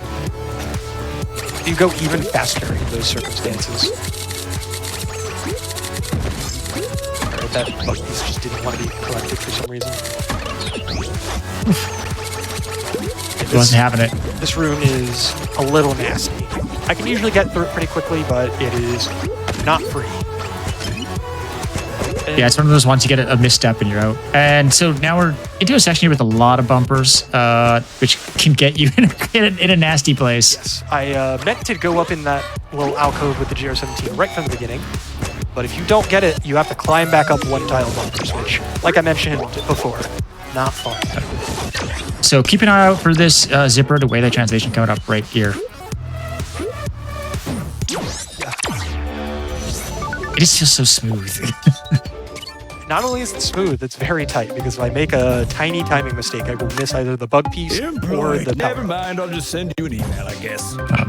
And then coming up after these couple, the intermission and the vendor there, we got the Flingo introduction. So this is the start of like the second wave of items that came out. So we'll see a whole bunch of new stuff coming up in the next few levels. But the Flingos, they're these little yellow and blue things. If you grab them, you get flung in the direction that you grabbed. The other key thing to know about them is that the further away you grab them, the farther you get flung. So it adds some interesting mechanics and spacing for optimal play. Yes, and if you grab a Flingo while you are standing on the ground, it instantly gives you sprint. I'd say they're pretty... Well, I know when they came out, they were very popular and well-loved item. And I think they still are one of the a fan favorite. Ooh, okay. Barely got the answer. And then Back when I was first like optimizing this run last year, that level was one of the levels I practiced the most because it is very, very fun to get everything, but it is very difficult because it requires very precise flings all over the entire level.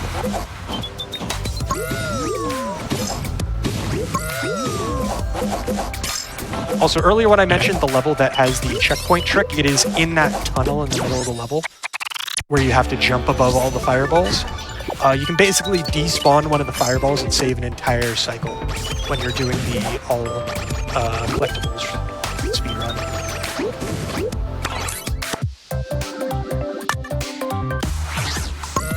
go. GS17 and no unlock. And then this level's kind of cool. It's basically it's broken up into quarters, but you're going to see Sam's going to make it look more like halves. Yeah, skip it around the side a little bit. Yeah, I messed up the timing a little bit, so these whiz blades aren't going to be in the best spot, but that's okay. Yeah, at least you get to hit that checkpoint in the middle. That's always kind of relieving. Yes, thankfully, not every level in this game has a checkpoint that is not reusable. Some of them are. The devs were kind sometimes.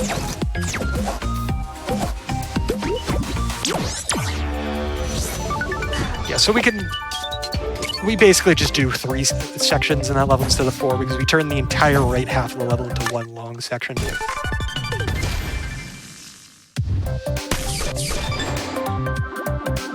And then the next level, I don't think it's our first introduction to the flip whip, but we'll be seeing a purple enemy that sticks his tongues out and does a backflip, and it's deadly, extremely deadly.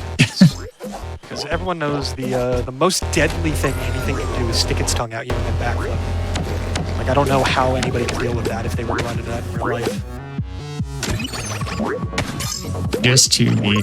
I think there's also, oh yeah, when we come up to the platform at the end of this level, keep an eye on how Sam uses the momentum to time that last section and finish the level as quickly as possible. Platforms are very difficult to use sometimes, but their momentum is very, very good as well. Yeah, when the momentum is the direction you want, it's fun. When it gets you, it starts feeling like a chore.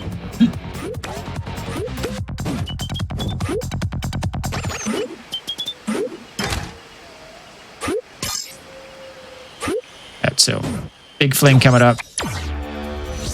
In any percent, I maintain sprint at the end there and dash off the platform, which adds even more momentum to the already large amount of momentum I have. But because I need to get that bug piece, it is not worth the risk of maintaining sprint. So this might be considered Levelhead's most technically difficult level in the core campaign. As a casual. And Sam. But I think you're going to go get 100% clear on one pass, right? Yes, this is a level that, as intended, you can't get everything in one go. But we don't care about that. You're not here to play intended. It was a very much blink and you'll miss it trick at the beginning of this level. But there was 2 paths, and by doing very precise movement, we can actually take both paths before the platform moves away by using something called a pixel jump. And so what a pixel jump is, the hazards in this game are not actually a full tile. And so there's like little gaps in the hitbox along the edges. And so if you very precisely move up next to them and try and land right next to them, you are able to stand on the block next to spikes and fire and stuff like that. And so that's what I did on that level to take both of those pads, as I used a pixel jump and then was able to get all the collectibles and then just barely make my way back onto the platform before it moved away. That is the only time I 100% use a pixel jump in the run, but there are a few other times where it's possible to use them, but it's not like objectively 100% of the time faster. Also, that was another puzzle level where, since I already know what to do, you just get to ignore the puzzle. You have to go around and find the code. Yeah, Sam knows the code. He's done it a couple times. This next level is kind of interesting. It's pretty unique. He's got to drop all these enemies into that bucket. And there's bumpers, kind of make it a little bit harder there. But of course, Sam makes it look easy, figuring out the timing for that one. But I believe it's one of those ones, if you mess it up, it's a pretty crazy, tedious one to fix. If you go into that level without practicing it, you could easily spend 30, 40, 50 seconds on it without ever beating it, because those bumpers at the end can mess things up so much, and you just have no idea which ones are the ones that you have gotten in the bucket so far, which ones you haven't, which goes to what. It's just a very annoying level if you don't go into it prepared. And then if you do go into it prepared and then you make a mistake, it can still be very annoying. But it's a little bit less annoying. And introduction to the electro shield there. Pretty obvious what it does when Geratine's flashing and glowing with electric around him. Enemies don't hurt him, and he instantly kills even the large size enemies. It does not make him invincible though. Traps can still hurt Geratine. Yes. Basically, there's two quote-unquote invincibility items in this game. One protects you from enemies, and one protects you from hazards.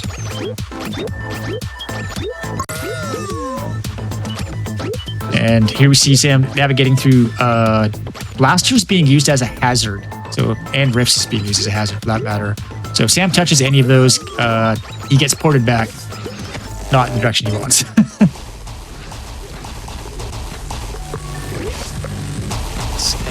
if I am lucky, yes. Oh, dang it. He went off at a different angle. The best way to finish that level is to kill the last enemy, have it go directly to the right, and then collect all the gems that spawn. But unfortunately, that flip whip decided to go up. Also, the start of this level is the only time Vakrat RNG matters. Because if that one small Vakrat is too far to the left, I can't use the strategy that I used to go up to the left there while getting all the gems. Because its spawn point is technically RNG. Is that what caused your death there on that first attempt? Because the gimmick of this level is you have to get through the whole level without killing an enemy. The game will try to get you to kill an enemy as much as it possibly can. As soon as you do kill an enemy, you're dead yourself. Yeah, and so you'll notice near the end. All that stuff. Yeah. And you'll notice Sam has to wait a little bit at the end of this level as well, after this. Yeah, because part of the gimmick is because the way Oculus and Scrubs work is they get smaller as you hit them, so we have to shrink that guy down in order to get him through that gap without killing him.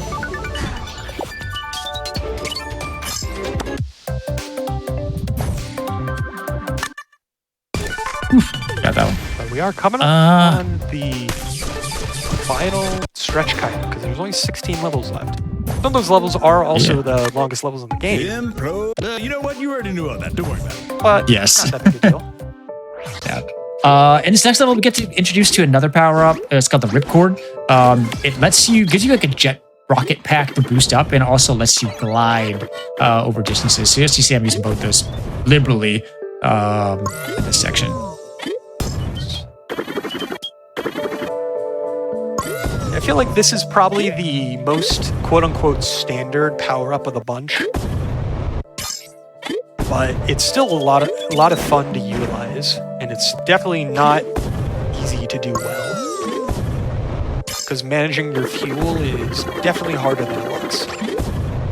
Yeah, and also too, you can go up so fast that sometimes it feels hard to see what's coming up when you're going vertical.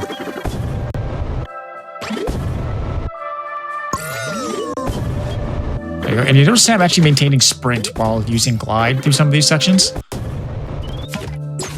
Not only does it make the sections slightly easier because you drop less because you're going faster, but also you're going faster. So.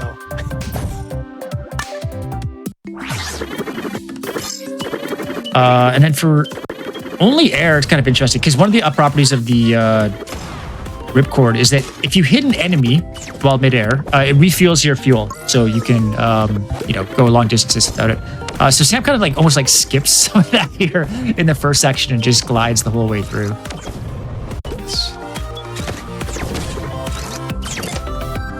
I do need to refuel at times. It's not like I can just go through the full level on one batch of rocket fuel, but if I don't need to hit an enemy, there's no reason to hit them.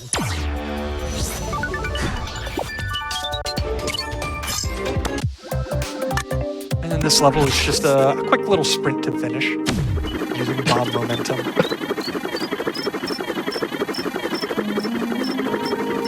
And that's a pretty nice one too. You barely even have any of the gems chasing you. It's just perfect. My bad. I think I misspoke. It's not a sprint to the finish, it's a marathon. That lasts an entire 9 seconds. This level is frustrating when it doesn't go right, so let's see if I can get the timing down. Yeah, the key thing Sam's going to want to see here is getting through these fire cannon section. Yes, thankfully, I mean, it's hacked, but... thankfully, with the correct timing, there is no risk of getting hit. But it is very difficult to get that timing correct every single time. Because a slight movement error will cause you to start getting hit, and then all of a sudden, the cycles are off, you have to restart the level. Yes, and the time just goes down the drain. And so this was an arena, and Sam's got a strategy.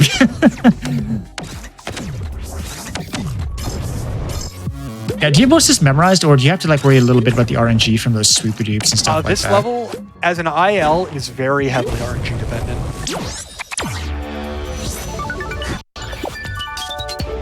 That was very clean, though. Yeah, that was quick. That was a good one. Because in that middle section where like the two swoops come at you from opposite sides, it is possible to have them line up so that they are on top of each other and you can hit them both at the same time. But the RNG that is required for that to happen is so rare that, like, when grinding ILs for that level, I have basically just given up on ever getting that unless I get a fluke and it shows up during an attempt. Also, we got another item introduced here. We had this is the fourth kind of rocket. Fourth kind? Yeah.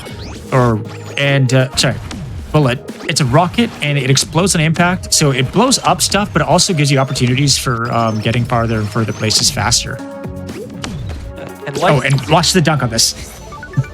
And like every other kind of explosion, like bombs and such, it will launch you, but it will not kill you unless it launches you into an obstacle. But it will hurt enemies and such.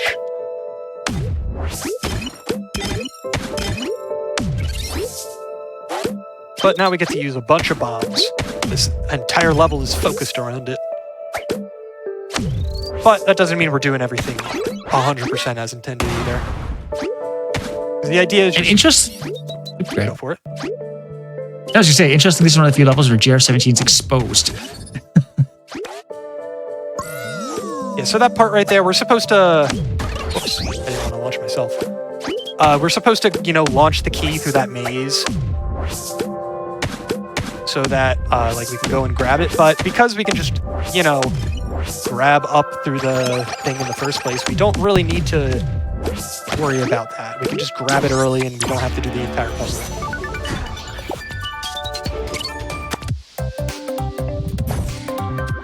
Alright. And then next one's another moving platform level, and I believe on this one you stay with the platform the whole time. You're not trying to skip ahead or too much or anything like that. If you don't need the collectibles, you can finish this level in about 11 seconds. We need the collectibles, so it's going to take significantly longer than that. Because you can skip almost everything using platform momentum on this level. Because it's so open with a few safe spots. But the only way to get everything in this level is to follow along with the platform, so we have to play along. But it's just one pass, which is kind of nice. Nice. That's clean.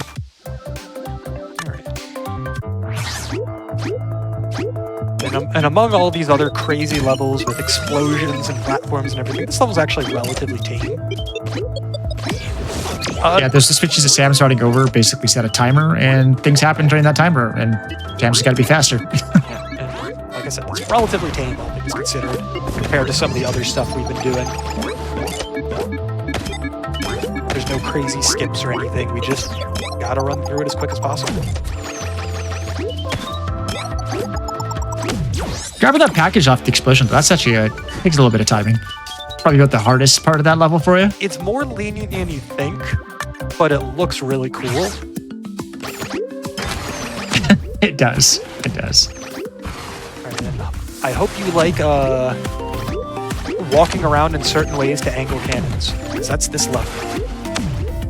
Yeah, and that means this level is one of those ones that if Sam messes something up, it gets a little bit more annoying quickly. Or, you know, a lot more annoying, because if I can't kill these flapjacks quickly, they don't die. Because as you can see, they just they just jump over the shots. They just don't want to cooperate. And so if I don't get them with the Lazumi, I can be stuck there for like 20 seconds if they really don't want to work. But we got it eventually. And this part's kind of interesting. Basically, there's a cannon shooting through a rift, and you got to line it up in relation to the rifts, which is kind of a cool little puzzle. Like, this is a level that's fun in concept. And only in concept. And the best ending screen of a level. Oh my god. Did you just get... Yeah. It's like the meme of, like, you know, say an opinion that has you like this, and it's just all the knives pointing at you. Remind me after the stream to then go make that reaction image. Yes, you do. So this level, you can see those squares. Sam's trying to avoid them, otherwise they would trigger the fire switches, the fire cannons. It's not that big of a deal, but it just makes it a little bit safer for Sam. Yeah.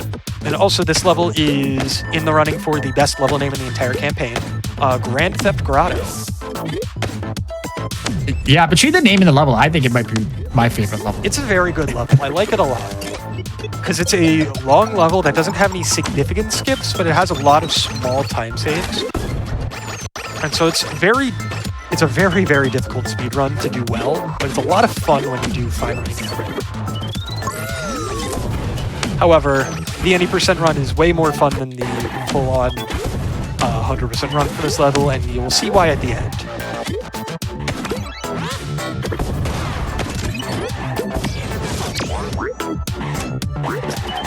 This level actually includes quite a few mechanics as well, too. Like, it uses a few different types of switches, a couple types of enemies, cannons. It's a pretty dynamic level. This is the second longest level in the entire campaign by, if we're timing it by the fastest run that's ever been done in one. And is one of only probably 2 levels that is over a minute long in the IO. Yeah, and then it's second highest on-time delivery too, if I'm not mistaken. Yeah, I think you're correct. Actually, I'm not sure if that's correct, but it is one of the longest ones. I don't remember if it's the second longest though. Longest is 3 minutes.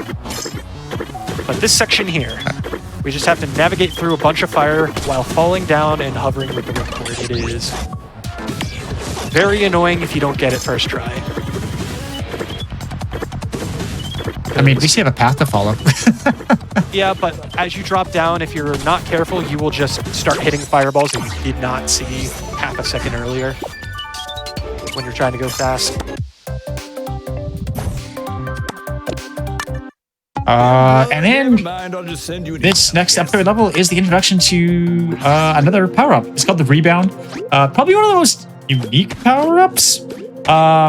What it'll do is that you can shoot your face in a lob and it bounces and it can hurt enemies and you can actually jump off this blob. But at the same time as shooting, you also get projected in the opposite direction. So it's got lots of interesting momentum mechanics and stuff built into it.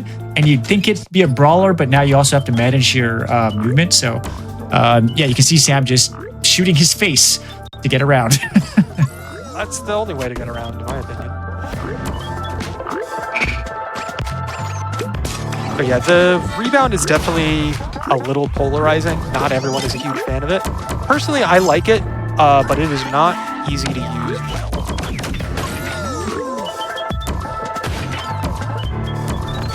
and we'll see an interesting little trick to help make the rebound a little more efficient with shooting as Sam lodges himself up against a wall in a moment to kill about 3 little guys. Oh, you're just going to go for the... Never mind, you're going for the slam. Yeah, the killing all those enemies at once is the 80% strat, unfortunately. They don't line up nicely when I'm getting all the collectibles. But one thing to note about the rebound is you can only fire 2 shots at a time. And once your shots recharge, you'll get like little sweat drops that appear near GR18, if you notice. And that'll indicate to you that your shots are ready to go again. But that timer starts after the first shot, not the second shot. And so if you time things correctly, it is possible to fire a shot, wait, fire the second shot, and then your shots instantly come back. And so you can just fire another 2 shots right after that second shot. And so that is a triple shot, and that is useful at many times. Either in its purest form, which is, just firing 3 shots in a row, or to fire 2 shots and then save that third shot to do it then again with the next recharge, and so on and so forth. I think we'll actually see Sam use the shot to block a fireball here. Nope. You can do that, but you don't need to. You just cleared it. No problem.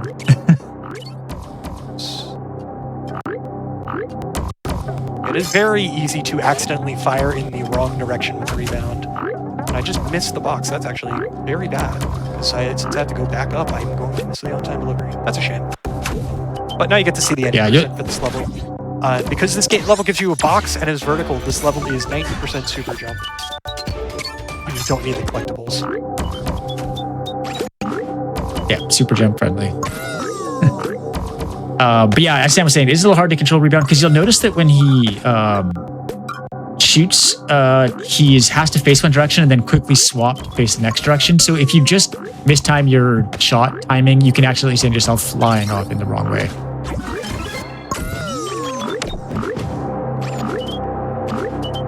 Then ideally, I get to use a triple shot here.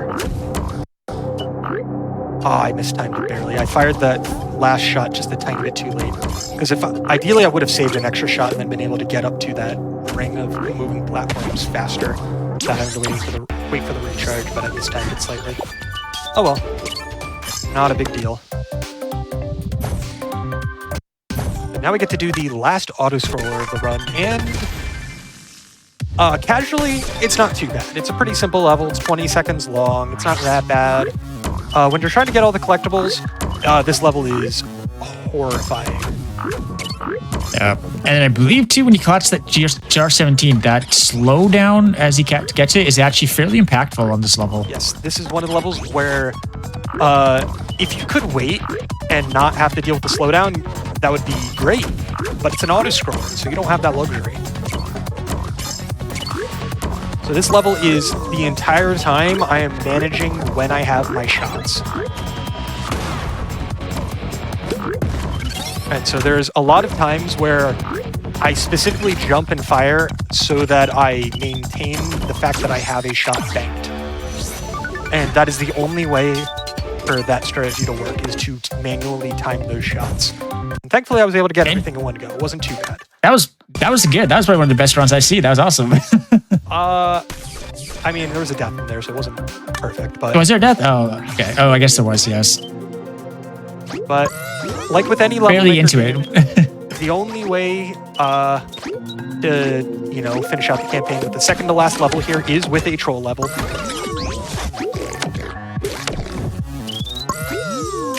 And it is actually a pretty fun troll level. I do like it even casually. But we just demolish all the trolls. We don't worry about any of them. Yeah, troll the troll. Fun but fact, yeah, it's a pretty fair troll level. All that being said, like I said, it's actually a pretty good troll level if you like troll levels, which I know is definitely not everyone's cup of tea.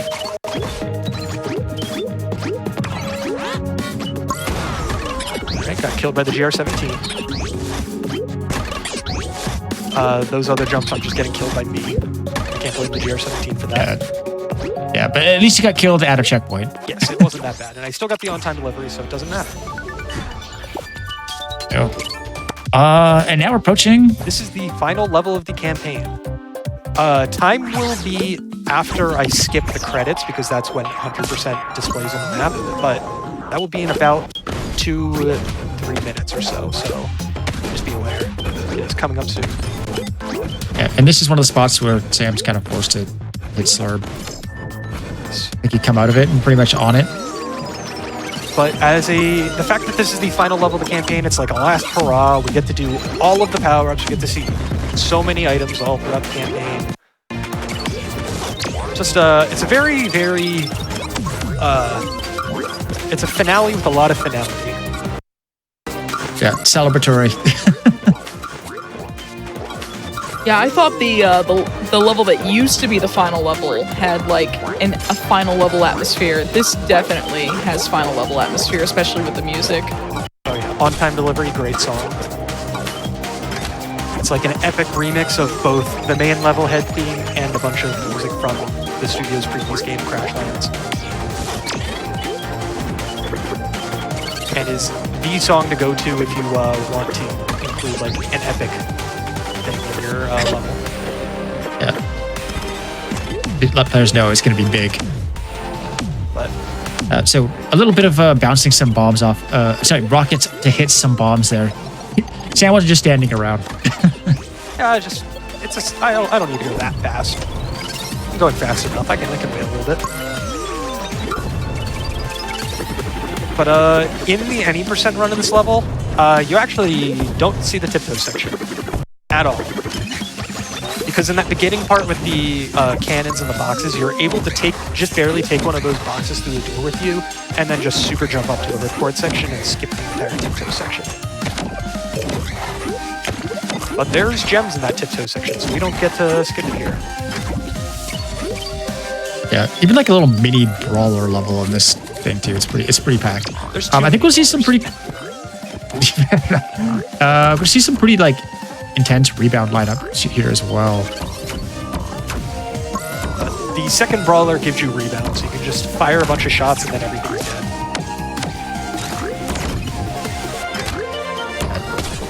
Pop Justin stand a chance. Ooh, that's unfortunate. My timing was a little messed up. That's fine though. Not the end of the world.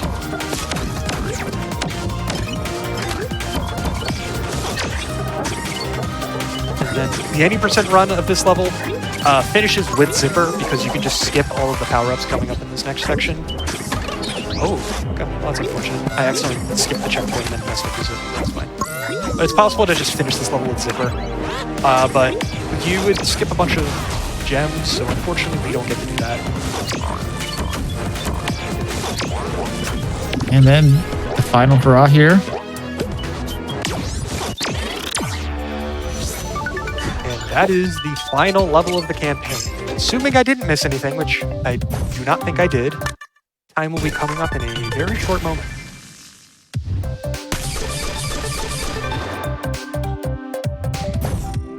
And Congratulations. I hate meetings too. Finish graduation day. There we go. GG. All right, and that is the entire Levelhead campaign.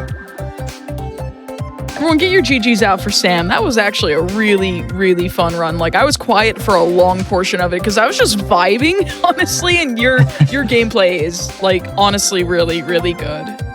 Thank you.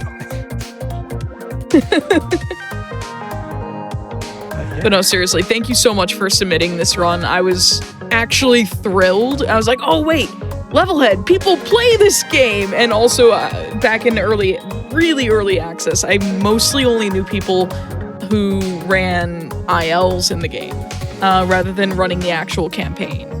So it was really cool to not only get a campaign runner to submit to the show, but also a 100% runner. So, like, you're not missing anything. Yeah, I am the only active 100% runner for this game, unfortunately.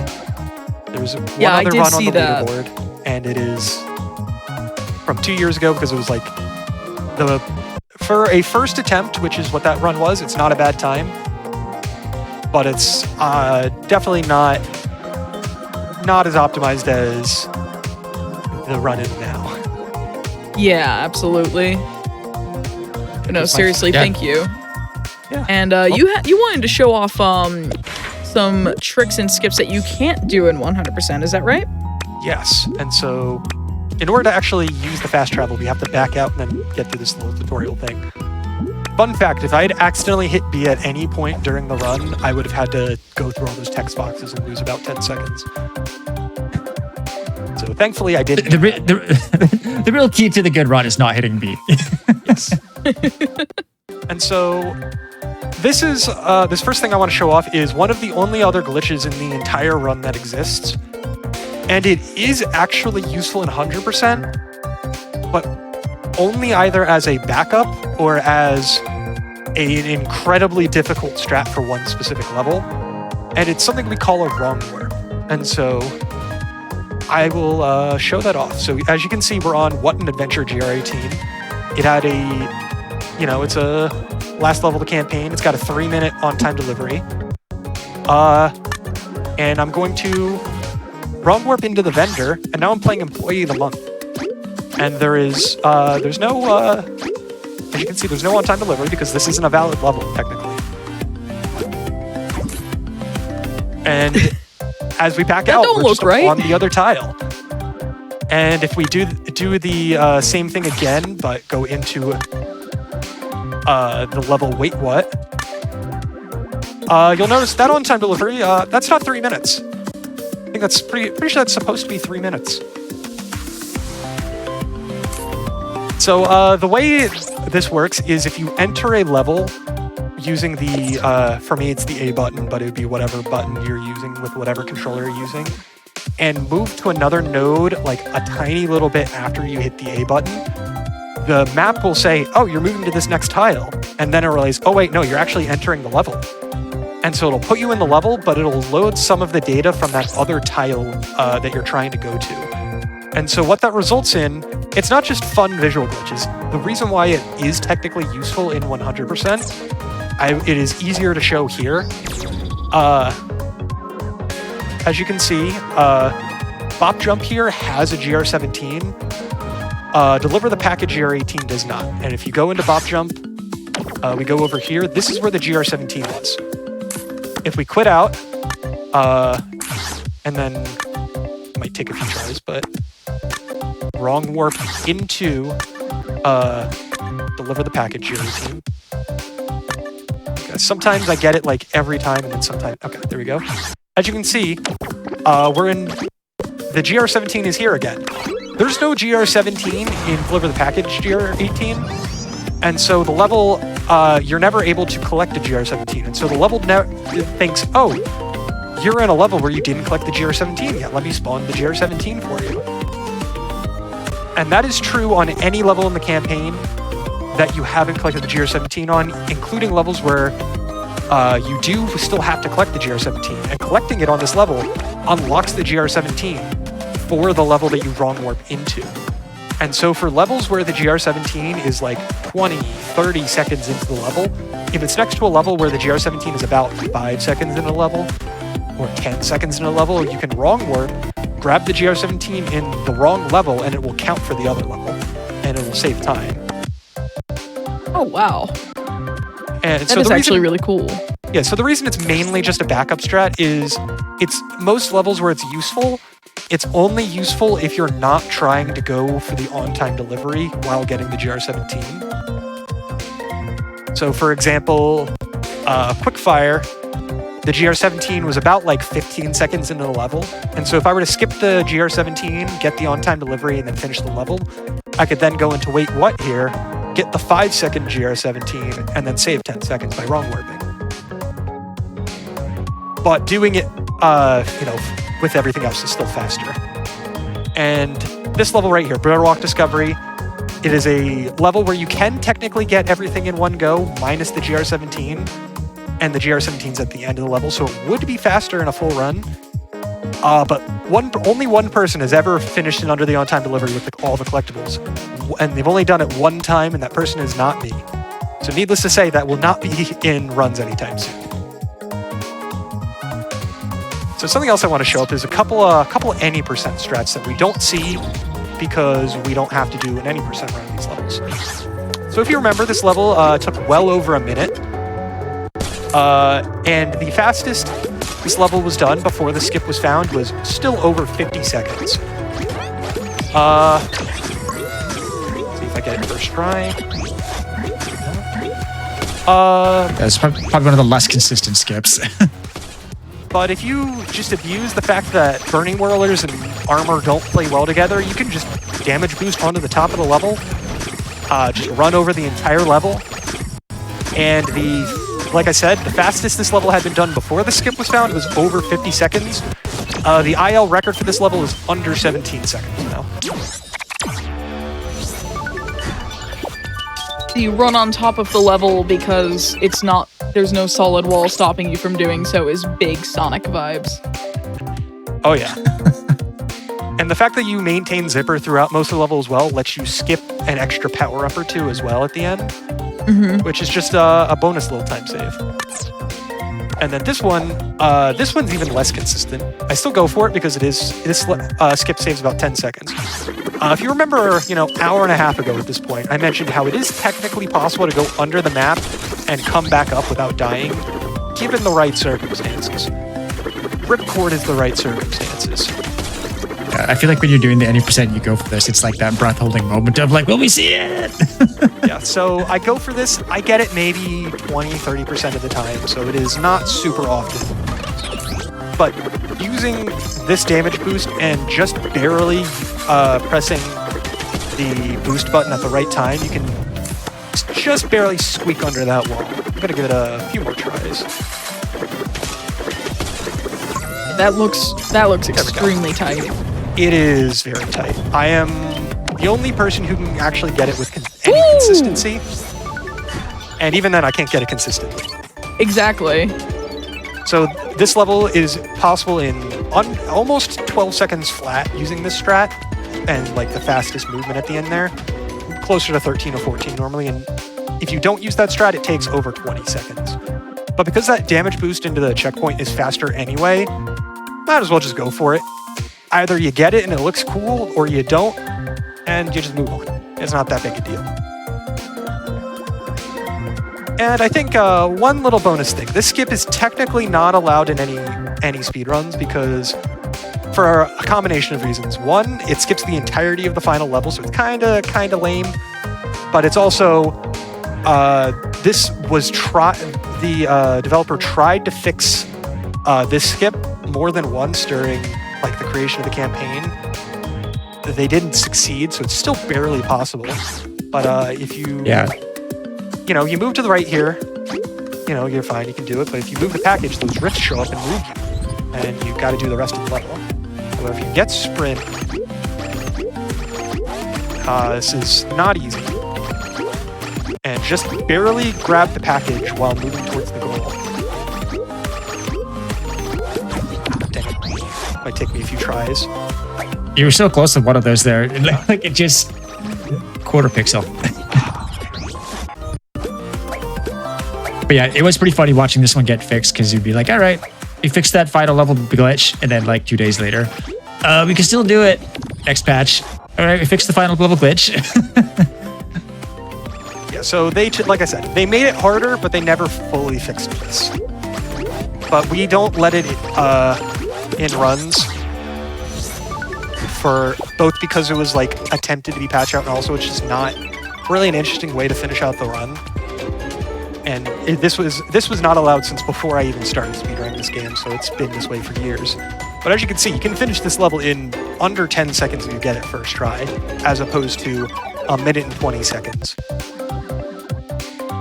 That's still absurd and also honestly very amusing. Oh yeah, it's a very funny skip, but it's not very fun to do right in a speed sense. It's fun to do in a casual sense. Yeah, it's one of those, it's literally a party trick. Yeah, pretty much, yeah. And I think this is the perfect time to show it off, so. But I think those are all of the skips and tricks that are like really cool and interesting that you don't normally see in a 100% run. So I think that's all I've got for this portion of the night. All right. In that case, we will be right back. I have a couple of announcements real quick. Just a reminder to everyone that the SGDQ 2023 schedule is now out. If you want to check that out, go to gamesdonequick.com or use !SGDQ in chat for more information. You should check it out. I am very thrilled with the schedule. It's stacked. It's awesome. And also that your subs, Prime Gaming subs, gift subs, and bits cheered on the GDQ Twitch channel help support Games Done Quick hotfix. So please consider subscribing if you enjoy the daily speedrunning content like Passion Project or Mercy Kill or any of our other wonderful shows. So we'll be right back. We're going to be back with more Levelhead, but we're going to be doing a community-made level showcase that Sam has curated some levels for. And yeah, just stick around for more Passion Project. We'll be back in just a few.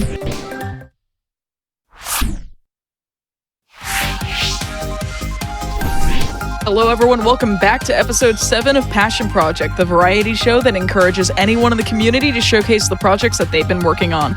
My name is Amber Cyprin, I am your host. We are joined again by Illegally Sam and Purenix as we take you on a smorgasbord of curated levels from the Levelhead community, because not only does this game have that full-fledged campaign that you saw 100% run just a few minutes ago, but it also has an entirely full-fledged level maker and level editor, and it's just like, think Super Mario Maker, where you can create your levels and upload them and people can play them. And Sam's going to show you quite a few. And smorgasbord is, I think, smorgasbord is probably the right word, I think. Because some of the levels I gathered, there's some, traditional levels in here and some very not traditional levels in here. So I'm going to just go ahead and hop into it. So I made a playlist of these. They can be found on my Levelhead profile if anybody is ever curious about any of them, which can be found on the Butterscotch Shenanigans website, where I put this playlist together. But let's just go ahead and hop into it. All right, go ahead and give us a countdown and we'll get started on time for you. Oh, yeah. Whoops, I forgot that was going to be a thing for this. I'll just reset the playlist real quick. Ignore the fact that I hopped in the first level. Let's get started in 3, 2, 1, let's go. All right, first level, first time I'm starting it. So I mentioned during the run earlier that Levelhead has a huge potential for custom music, and there's going to be quite a few levels that showcase that throughout the night here. If I'm not mistaken, this level here uses a song from Super Meat Boy, I believe. But this is, pretty relatively traditional level where, we're just going around, not dying. But I like this level because it is just a very great intro to user levels, both as a music level and just as a platforming challenge. Yeah. I also think, Sam, you have a love for fireballs. We'll be seeing a lot of those in the custom levels.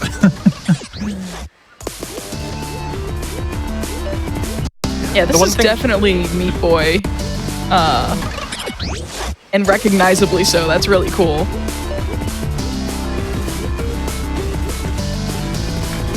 And it's like, if you think this song's crazy, there's some crazy songs that are in there, but this one definitely goes hard, especially because it builds as you go through the level.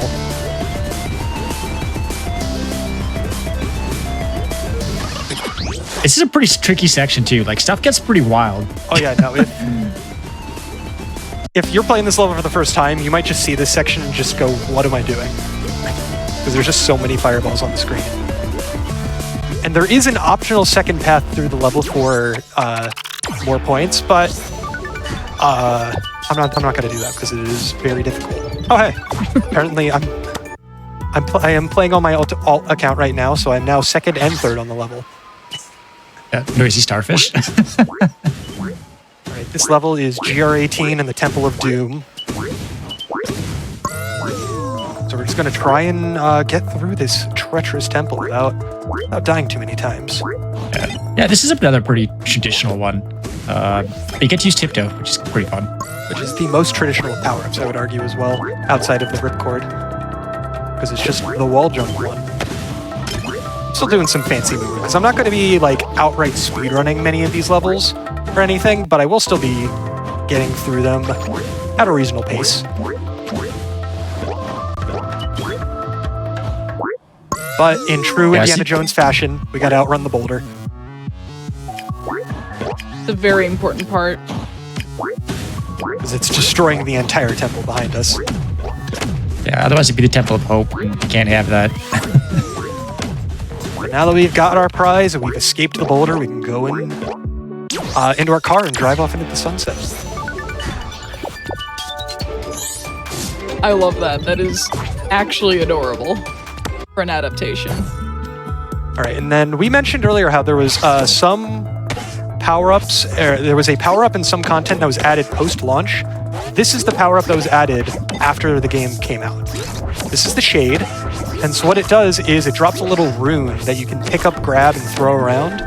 And then if you use the power-up button again after the Shade rune is already on the ground, you teleport to it. Yeah, so it sets up some really interesting scenarios where you could like put the Shade behind you, walk through a door that locks behind you, but then do something and then warp back to the door side. It also provides like a whole bunch of movement tricks. As you can see, Sam's like throwing the Shade ruin through all these spikes and then teleporting onto the other side. This level is very treacherous. And because you have to just maneuver around all of the spikes while still killing the enemies. And you have to manage your Shade rune, you have to manage the enemies. If you can get the armor, you got to manage that as well. There's just a lot. Yeah, you're doing a pretty good job on this one. I did this one earlier, and it's tricky. Oh yeah, no, I specifically went through this level a few times to make sure I was able to get it with a little bit more consistency than the first time I played it. Because one wrong move and you got to restart the level. Because this level is not lenient with checkpoints.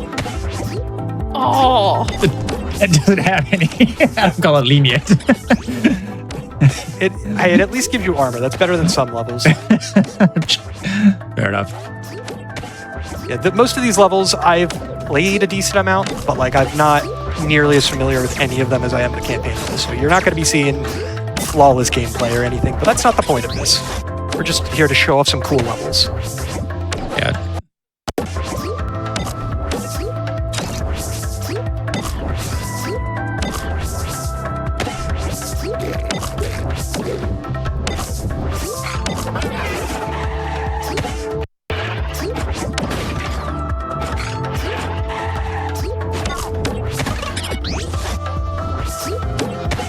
yeah, no, like, ask Sam, like, hey, I know this game focuses a lot on its community-made content.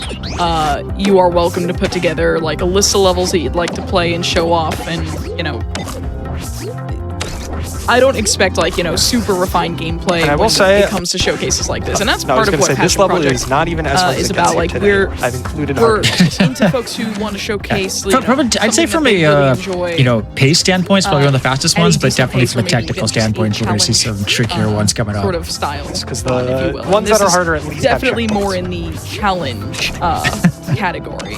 Yeah, this is actually a pretty good example of Because like user- you can make Oh, a go ahead. really fun single room brawler or single room challenge levels with Levelhead, and they're a lot of fun.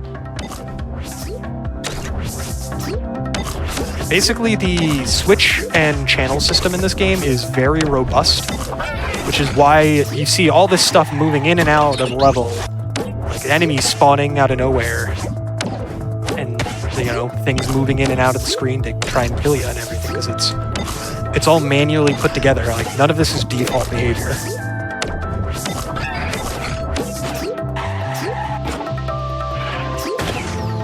Also get a pretty good sampling of all the enemies on this level too. Yeah, I didn't really think about that, but yeah, you do. Including some enemies that were not in the campaign, like that blue thing that's chasing me around.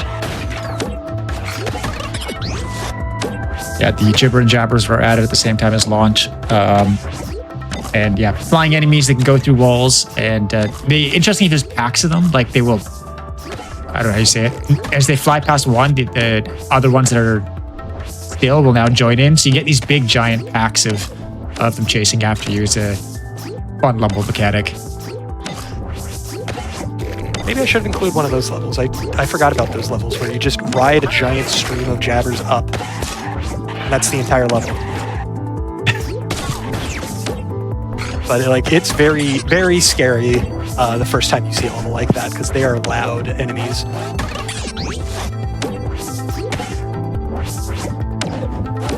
Ooh, I feel like you've gotten pretty close a couple times there. I'm not sure Yeah. I will what say the final wave is, but if a level ends up taking me too long, I might end up skipping past it just because this isn't, especially with a level like this where it's like, it's not like, you know, one checkpoint from the end, I'm so close to finishing. It's like either I beat the level or I don't. And I don't want to be stuck on the same level for like 15 minutes if I can avoid it. But I also want to try and beat as many of the levels as I can because I did try and make sure I can beat all the levels tonight in a reasonable time frame.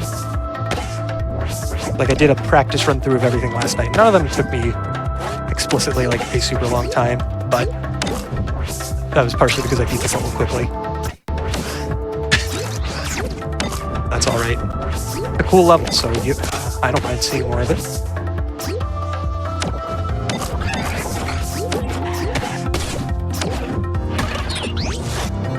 I'm surprised it took this long. Pretty sure the puns come out a lot sooner usually in hotfix streams. We're starting with the puns now in chat.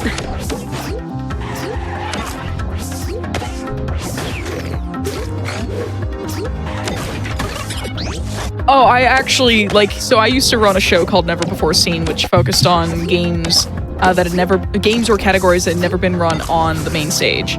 I eventually traded that in for the variety show that we have now, but you know, that's funny you mentioned that. I think the final episode was just full of but they are also the great pun master, puns, except because it was a Sam likes Zelda to battle it out one sometimes. and Sorry, Metroid Sam, one randomizer. Is that a Zelda thing? Randomizer.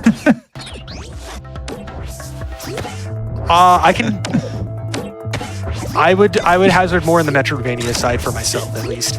I am not the world's biggest Zelda fan or anything. I don't know at this point. It might be a Metroidvania thing.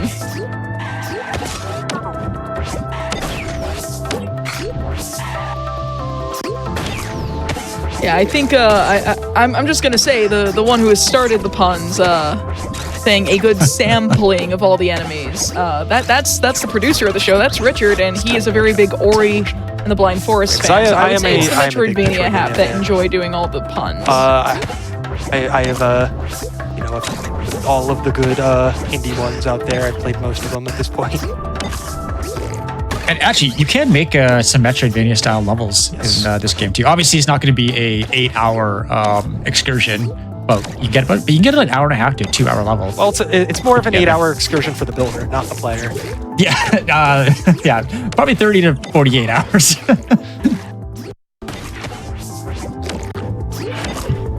But I don't think Sam's playing any Metroidvanias today. No.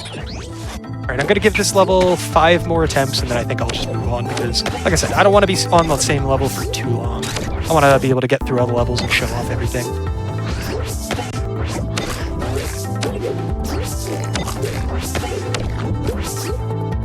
Exactly. Yeah, it could also be one of those cases where it's like, yeah, let's just show off everything else, and then, you know, if we have time, we'll come back to this one. Yeah, do you have some of these memorized for timing? Because I've noticed you got some pretty good timing on hitting. At the beginning, I have worked out a few things. Yeah, but once the Lazumi comes out, everything's out in the air. Because ironically, brawlers in this game are puzzle levels when you speedrun. It's like you're trying to kill all of the enemies in the fastest way possible, and you're just trying to figure out how to do that.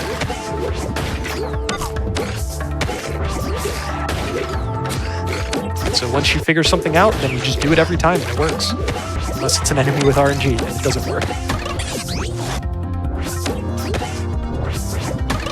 Right, that one doesn't count. Because that was like a 2 attempt. Classic. You give yourself a number and like, that doesn't count. That first death counted. Yeah. I mean, anybody who has ever said that before knows they don't mean like 5 more attempts. They mean 5 more real, like actual good attempts. It's never one more time. It's one more time that I feel okay with stopping on.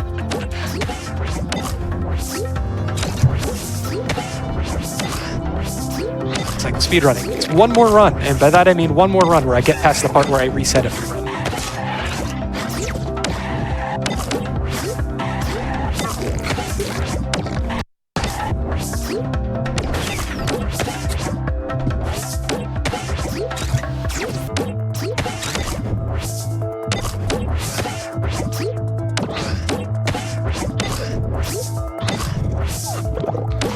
now we got the pop jaws. That's unfortunate. It's hard enough dealing with myself teleporting. But when the enemies start teleporting as well, that's when things really hit the fan. Yeah, the pop jaws can sneak up on you out of nowhere there. I guess one other cool thing you can do with the, I don't know if I kind of mentioned it, but you can jump out of a teleport, so you can get some pretty high height, or last attempt. You know, some fancy little tricks.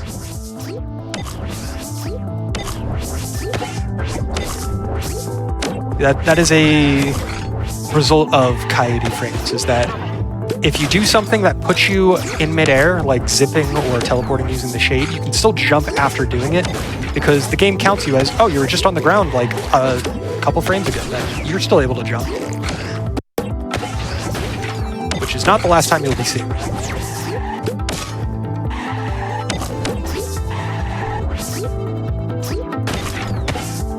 This is it, I feel it.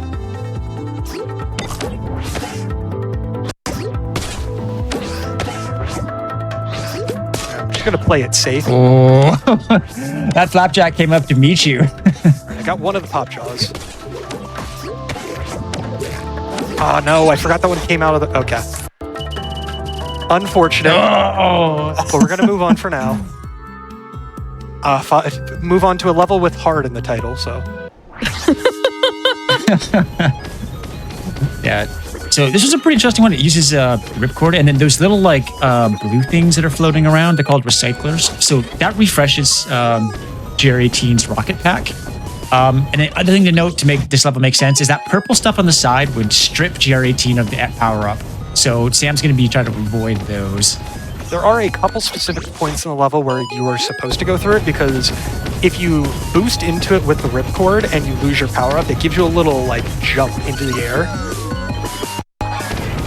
So using that, you're able to, like, basically the level has you transport between two of these little sky tubes. Also, if I'm not mistaken, this is inspired by Echo the Dolphin. And I believe that's where the music's from as well, but I have never played it, so I cannot confirm that. As someone who has seen speedruns and also played a little bit of Echo the Dolphin, like, yeah, this is definitely Echo. The reason why it has hard in the title is there is an easier version of this level that is easier. There's just, the jumps are way less precise. There's a lot less stuff everywhere. Spikes. And actually, this is actually one interesting. You see Sam restarting a lot. It's a nice little feature. Makes levels, like, if you know you're about to die, and just restart. You don't have to go find a spike to annihilate yourself on. It's very, very... The only way you can truly softlock somebody in this game is using a checkpoint to make them softlock. As long as you can press the left bumper, you can always just restart from the checkpoint, and you're never truly softlock as a result. I just really like moving through these little areas using those perch gates to launch yourself. I think it's just really cool. Not enough levels use that as a mechanic. Yeah, between Ripcord and that other one, Waylay, there's some pretty cool little perch gate interactions that just feel really satisfying. Also, we mentioned on the last level, the little blue guys or gibbers. These are their giant mean cousins, jabbers.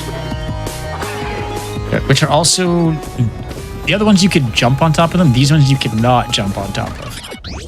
Yes, the only way to damage these guys are by using projectiles or environment objects, essentially. They're immune to anything that you can do to them otherwise. Also, now that I'm grabbing the package, these perch gates just add insult to injury because they also make you drop the package, in addition to losing the ripcord. So you just fall in sadness without even holding onto the package to keep you safe. Dramatic end. This ending is actually very, very tricky because of those jabbers chasing you down the entire time. Because you have to deal with them, but you can't go too slowly in these like precision sections at the end here. All right. I think it's also worth There we noting too that those hazards that are slowly moving are custom hazards. Like they're actually like 4 hazards stacked on top of each other. Oh, hey, I wonder who this level's by. I don't know. All right, so if you didn't get your fill of super jumps earlier in the stream, you're going to be seeing a lot of them here. Yeah, this level is built as sort of like a self-testing of your technical capabilities with the package. So yeah, it's built entirely around jumping off the package in all the different ways you can. Most of the ways. Yeah. There's no blaster super jumps, unfortunately. That's true, there is none. But I think most people are okay with that because I'm like the only person in the community that likes them. There is wall jumps at this level, which is also kind of an unappreciated portion. There's a lot of pieces of package tech that people generally are not huge fans of. But they're still cool when you're able to pull them off. You might have noticed it earlier, but if you throw the package at a crumbler, it bounces off of them. And so you're able to use that to then drop it down onto the crumbler and then bounce off of it when it hops back up. And we call that a crumbler hop. Yeah, you can do it on other enemies too, but crumblers are particularly well suited for it. Crumblers are the one that doesn't move, unlike the rest of the enemies which get pushed around. There are a couple pieces of what I'll call weird, unintuitive tech in here. Niche tech. Sam just did one of them where he slipped through those spikeatrons by throwing the package down. Why it works, I don't know, but it does. And this little jump here is called a bannock or a pupche. Well, what? And over the spikes, that's what I need to do. What I was doing before is more like, I think it's called a mini SJ. That's like the what people call it. But I'll just say it's tech that uses a bunch of really random mechanics in Levelhead to get some final result that gets you higher. There we go.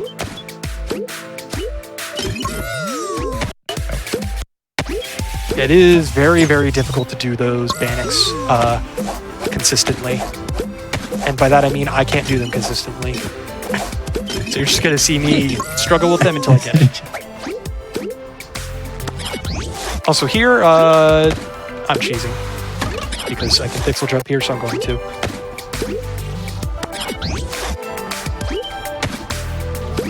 Yeah, so when this level was made, it was a level that was basically made and then been like, here's the tech list, have fun.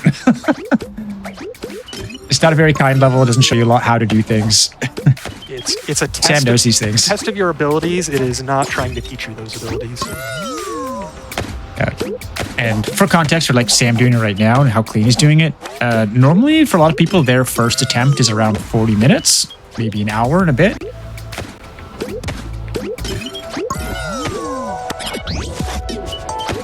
And Sam's going to finish it in 4 minutes. 3.5 maybe.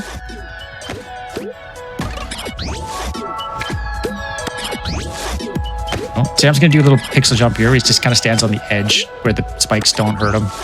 Unfortunately, it is difficult to line up after this super jump. So it's going to take me a few tries.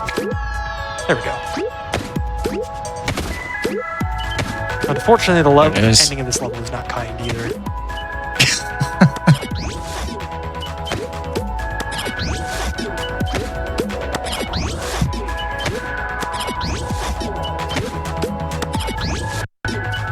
I don't know why, but the ceiling super jump is deceptively difficult because of the spacing. Yeah, I think I end up usually doing a wall jump for this one. I will do the ceiling super jump. Sticking to that strategy, that's fair. I can do wall jumps consistently as long as there's no threat of death. Because there is a level the pressure's on. There's a level that somebody made where it's just like 50 wall super jumps in a row with no threat of death. And I'm able to get them relatively decently in that kind of level. But in this level, I don't have the luxury of taking as long as I want without having to survive.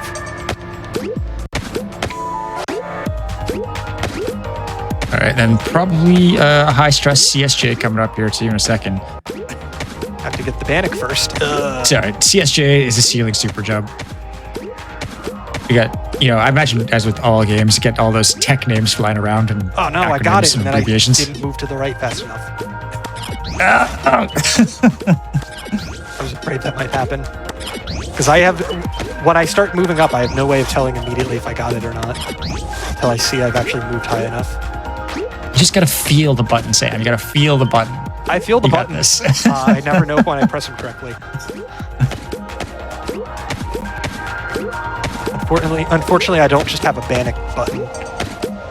It'd be way easier if I did. Oops. This is what I was afraid I would end up getting stuck here for a while. That's fine. You almost got it. This is a level I was that expecting to spend time on. Yeah. The Bannock is a weird tech too because usually if you slow it down, it gets easier.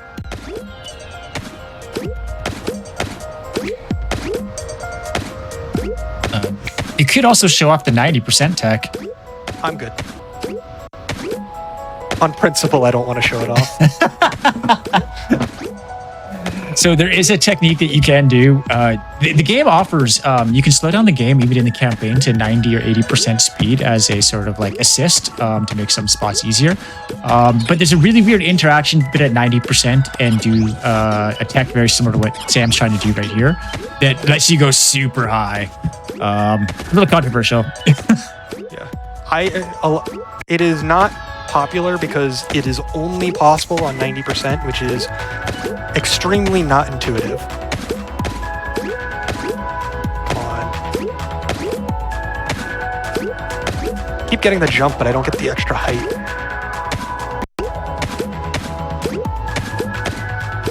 Yeah, it looks like you're tiny bit short of reaching it, but it looks like you are getting it.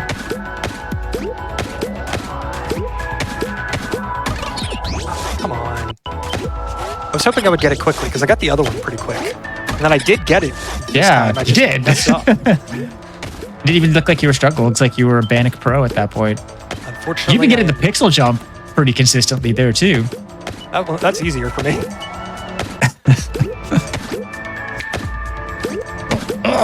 Oh, come on. That's a new one. I didn't even move. It just decided that the package was off the platform. Yeah, I saw that. Package was like, I'm out. My people need me. I must go. Figure this out yourself. I mean, yeah, to be fair, GR18 is just repeatedly slamming the package into the spikes. I mean, I wouldn't be very appreciative of that either.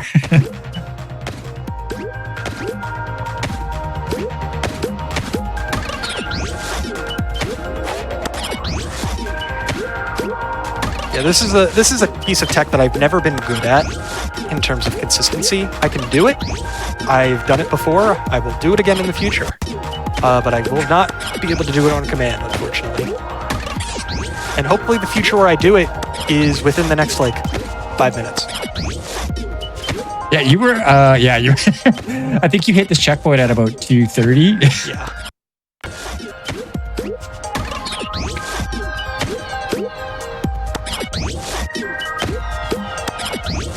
I mean, all I have to do is just do the entire level without dying with super crazy strats, and I can beat it in under a minute. It's that easy.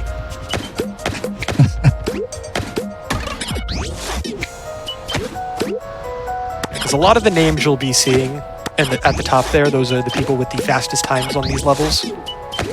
Most of them are pretty crazy. Yeah. Yeah, with that timer at the top, you can jump into a level and you can look at it, and almost like the multiplier of how long the level is going to take you by multiplying by the person you see. So if you see a name that you recognize, you're like, times 10. It's going to take me times 10, that number. Yeah, it's like if it's the creator, all right, this level's probably not going to be not going to take the same amount of time, but not be too much longer. And then if you see one of the top speedrunners, it's like, all right, it's going to take me an hour longer than they took.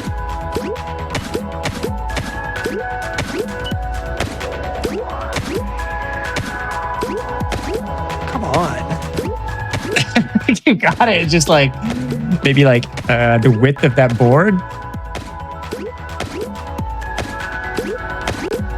The worst part is you do have that ceiling jump afterwards too. That's the easier part.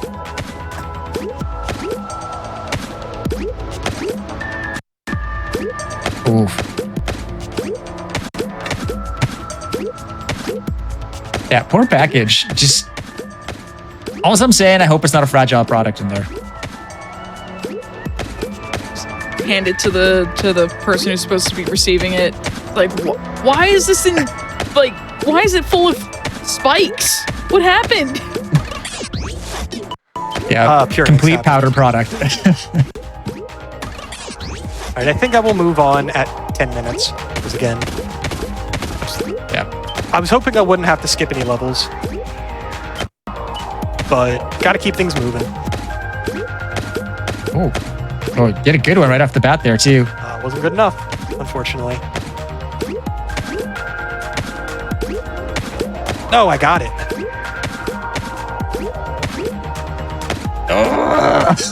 Oh, I got it again, but I keep not realizing I can get it until it's too late. Yeah, because there's definitely that moment, because you have to decide, do I throw back down to save it, or do I hang on, right? Yeah, because you can't tell if you got the one that gives you the extra tile or not until it's too late, usually.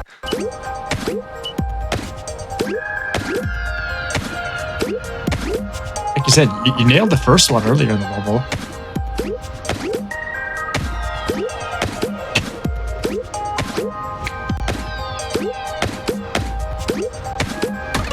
All right, that's the 10-minute mark, and I died, so I'm gonna just move on. Sorry, Pyrnix, I'm not gonna finish your level. Tough call. But that just goes to show how crazy package check can get, because that's still on the tamer side of things, as far as it goes. Yeah, that's that level's built 2020, I think, and so it's been 3 more years of people finding out new tech and using it in crazier and more insane ways since then. This next level is really cool. It's talk gibberish, and it uses a lot of the assets in really unique ways to create a very different feeling level. You got like these rifts that are like you shoot the thorns into.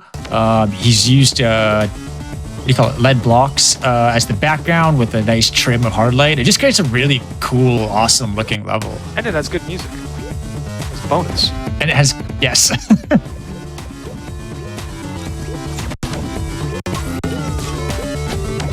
I want to say this is Mega Man, but I am not positive about that. That's what someone in chat seems to be implying. Yeah. It's like a lot of these songs is like, I know where they're from as hearsay, not because I actually recognize the songs. Yeah, I recognize the Super Meat Boy one, and I recognize the Echo one. This one I wouldn't recognize because I don't know classic 2D Mega Man aside from like Battle Network and one of the Mega Man X games. I've played X4 really extensively. That's more Mega Man than I've played. So, for somebody who really likes 2D Mega Man platformers, I really need to get to the Mega Man games at some point.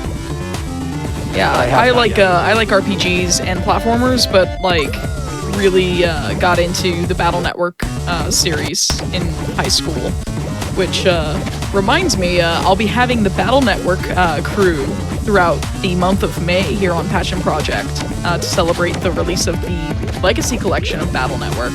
If y'all are interested in that, be sure to tune into my shows on May 3rd and May 17th. Unfortunately, Legacy Collection only not launching on Xbox. Yeah. All right, now we get to do a little bit of a mini game. Play some Punch Out. Yeah. If you missed the NES, or was it NES? Punch Out was on NES, yes. Yeah, okay.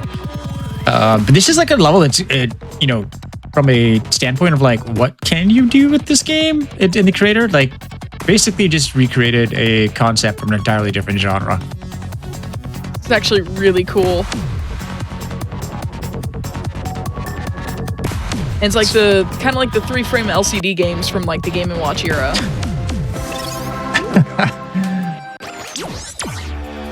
Oh, that was clean, Sam. That was clean. I only got hit one time. All right, now we get to follow it up with some Super Mario World Kaizo inspired level. Would this be the technically hardest level on the list you've got? This is probably the hardest in terms of pure execution, but it doesn't really require much tech. like One with the Package is a harder level in terms of the kind of stuff that you need to do, but this is probably harder as a level itself. That being said, I have beaten this without dying. I have not beaten One with the Package without dying. Yeah, you can definitely see the Kaizo influence in here. Oh yeah. I mean, it's even called Orb. Which, What's that a reference to? Super Mario World. Yeah, there's an Oh, orb okay. that you can pick up in Super Mario World that just, I believe, instantly ends a level. It's also the spawn of the GDQ orb meme. Yes. And I figured, if I'm going to be on the GDQ channel, I gotta play the level called Orb. Like, I'm legally required to.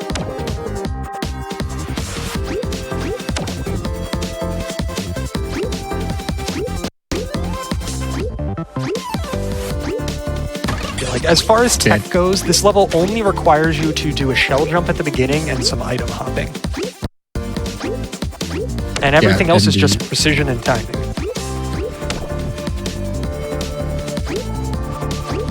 Yeah, I guess the hard part to see when you're just watching this is that those platforms are giving and taking momentum. So there's a lot of control that Sam's having to do mid-air there. Yeah, the control is I hold right and I hold jump and do both of them as much as possible.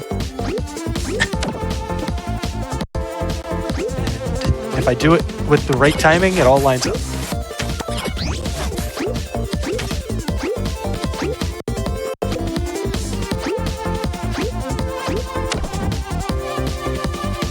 Yeah, this level is a great example of the difficulty of using platform momentum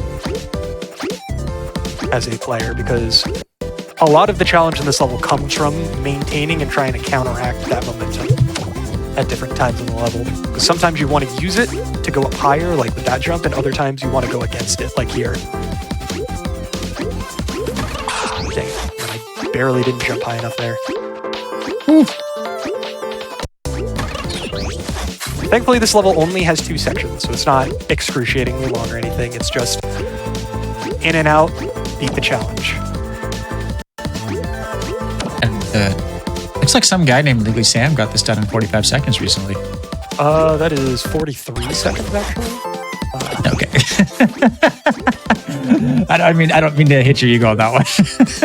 When I was playing this the other day, because I was trying to get things more consistent, because I wanted to show it off today, and I was definitely not going to show it off if I couldn't beat the level in like a reasonable amount of time. And somewhere in that process, I was just like, screw it, I'm just going to try and get the best time. And then it took me like an hour. Because this is a level that's been around since the early days of this game out of early access. And that shoe has been around since that long, I'm pretty sure. It was like a 2-year-old shoe that I finally took the other day, which is pretty cool. And shoe, if you didn't already guess, is the term for the speedrunning record. If we say ribbon, that's the high score record. Yes. Which I also have on this level, but that's only because this is a level that doesn't have any optional score things. If you beat the level, you did everything you can do for score. There are many levels where that is not the case, and there are many optional challenges and collectibles to try and boost that score. So unlike the campaign, there is actually a leaderboard for the best scores on every level. Yeah, you get the top 3 actually, so kind of nice. You can be almost top and still get some recognition.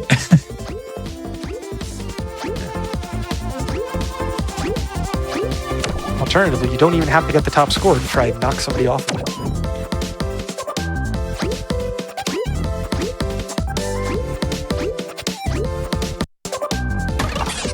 All of those jumps, I don't know how any of them landed, so I'm just amazed I made it as far as I did on that attempt. Because like there 3 jumps in a row, I was like, all right, I'm dead. Oh no, I'm not dead.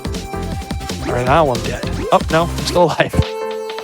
Yeah, all considering this level's actually like for Kaizo, it's actually got a fair bit of like open room, so to speak. This level is very, very difficult, but it's not unfair or anything like that. In true Kaizo fashion, you know exactly what you're supposed to do. It's just a matter of doing it.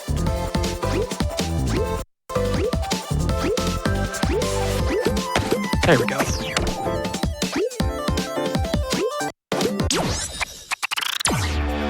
Ugh. Ooh, that bumper is scary. Yeah, thankfully it moves out of the way. Oh god.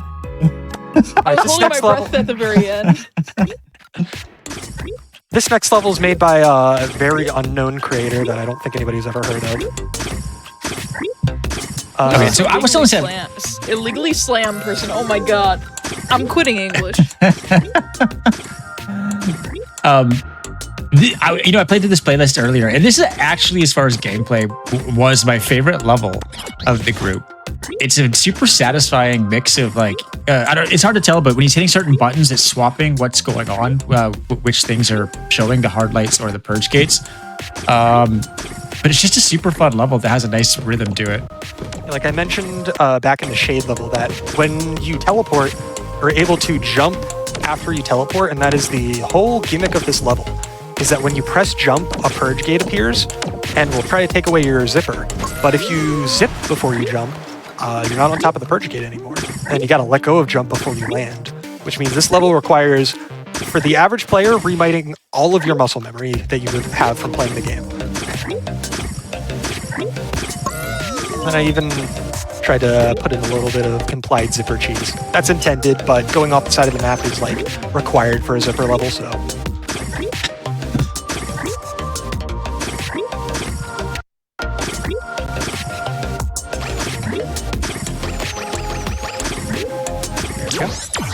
Yeah, this was a level that, like, when I made it, it was like, this level's like not that easy, but it's not crazy. I bet like regular players could probably beat this in like 5-10 minutes, and then everybody who played it on stream took like 20 plus minutes. And I was surprised every time, just because of how much it overwrites your muscle memory. This level's pretty cool, and it has kind of like a cool setting atmosphere used with some of the tools. Like off the bat there, you had those background trees, and then it's got this dark cavern feel. Yeah, and then these tiles that are just like transparent like that, that's not a normal thing that is available to people. That is done using something called a one-tick. And what a one-tick does is basically you're sending a signal that is switching from on to off every other frame. And so what this is doing is it's revealing the enclosures and then making them hidden again every single frame. So it makes it look transparent like that. Which is, it has a lot of cool effects depending on what item you're connecting the one tick to. But this is one of the cooler visual ones for it. That Crumbler's giving me a bit of trouble there. This level is entirely focused on killing enemies, so we're going to be doing a lot of fighting. It's got, you know, cool little ominous music in the background. We're in a dark cave. But now comes the boss fight. You can tell it's going to be quite the boss fight as you see its health bar filling up at the bottom. That's always a sign. And here comes the moment of, why do I hear boss music?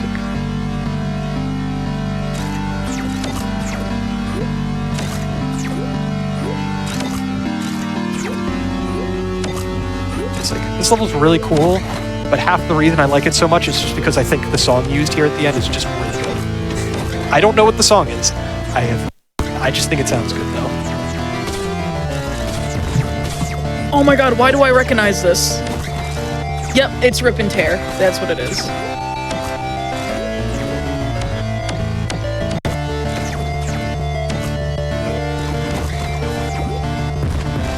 What's Rip and Tear from? It's from Doom, if I recall. Okay. Jack okay. can definitely correct me.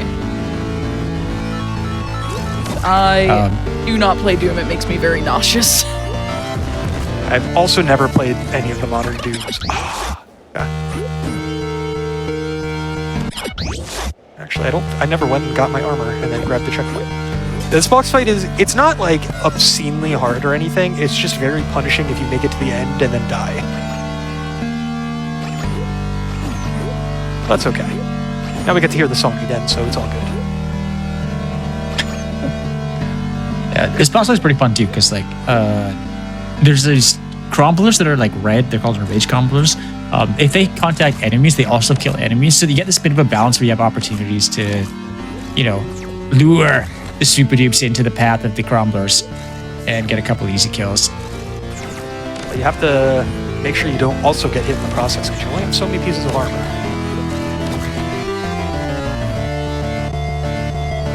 Yeah, the creator of this level, Henna, makes a lot of really cool levels and a lot of levels that nobody ever wants to play because they're obscenely difficult. There's very little in between. But this is one of the cool levels.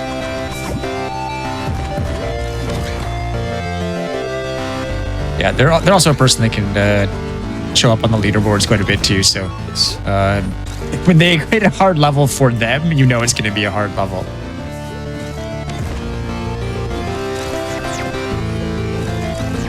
One more. There we go. Those enemies didn't want to die, though. We're good, though. We don't got to kill them. We just got to finish. Keep your eye on the prize, right? Right, that is the first batch of 10. You can only play levels in batches of 10 like that. Now we can move on to the second page.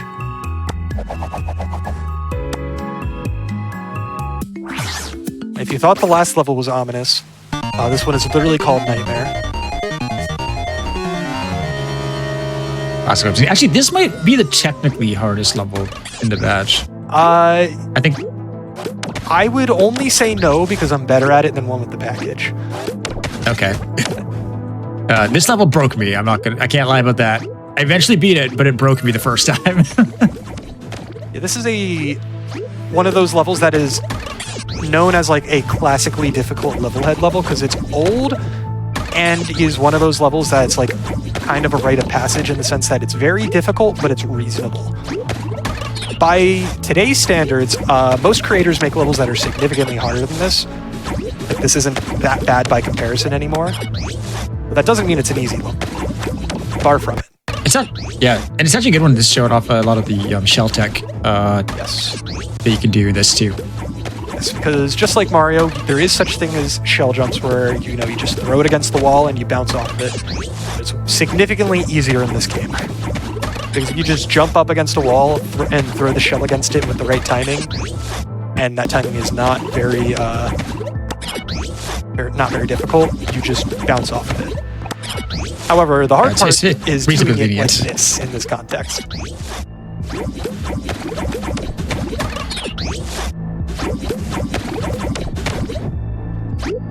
And this was also a shoe that I got a while back that was around for like 2 years when I finally got it.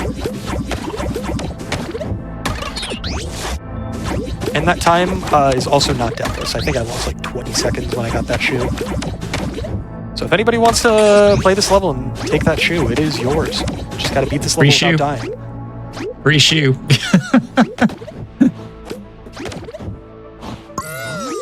So there are actually 2 harder versions of this level out there. One of them is Nightmare Marathon, which is the exact same level, but there's no checkpoints.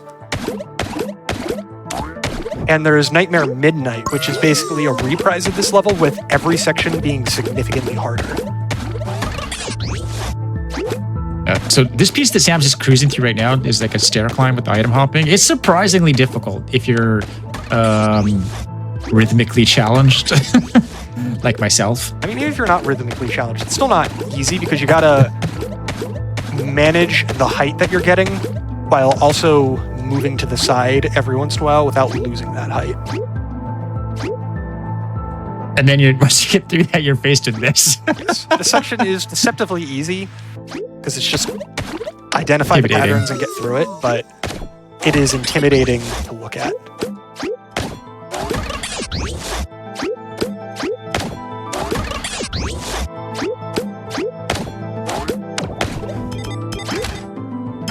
Just got a snake in between all the blades.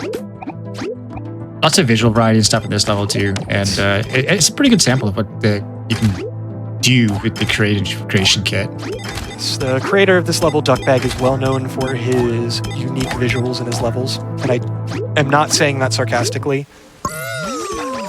Texture. But they are legitimately unique.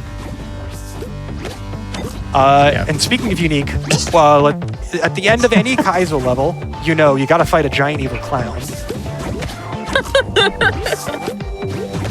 That's the only way to finish a level like this. I don't understand what's confusing about that.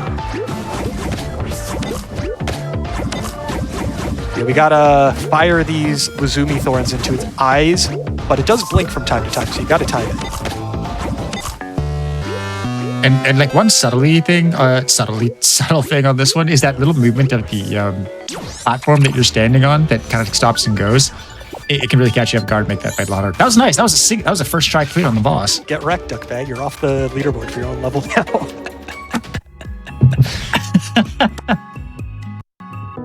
All right, now let's play some Snake. Ooh. Yeah, so a little like Poncho. It's like a game within a game. There's a lot of mini-game levels out there of varying complexity. Some of them are as simple as just do this very basic thing over and over again, and some of them are, oh yeah, I recreated the entirety of this game in Levelhead. Yeah, Levelhead in Levelhead. Yeah. I think the most ambitious one that is only reason it hasn't been finished is because it's actually not possible to finish is Tetris. And the only reason that hasn't been finished in Levelhead is because there's literally not enough channels in the game to program it. But somebody would have finished Tetris by now if there was more than 1,000 channels in this game. Which, by the way, there is 1,000 channels, and that is still not enough to program Tetris. Yeah, I guess the close equivalent conventional channel for maybe people that don't play too much Levelhead is like a bit. Not a great way to explain it, but Yeah, so basically, it's a state. It's a state. yeah, you can use a channel to send a signal, and it's either on or off. So, like, yeah, a bit's not incorrect, but it's like a bit with direction because each channel does a certain thing, and you can set that channel to. You can set objects to read from the channel in more than just an on and off state. Yeah. Because channels can either be on, off, but since you can have more than one thing sent on the same channel, you can have up to 6 different ways of reading that same channel.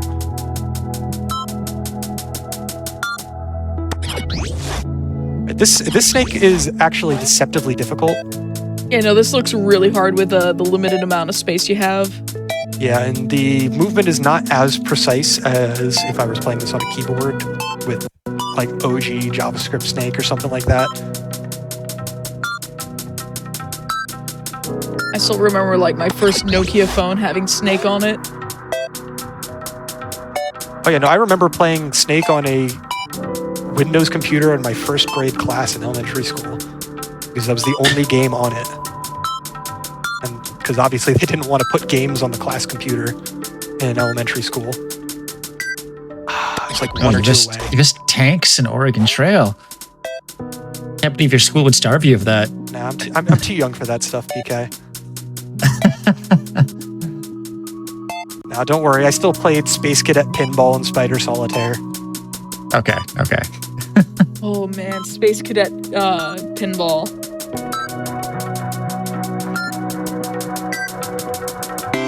Yeah, is that the one that had the Enigma board on it?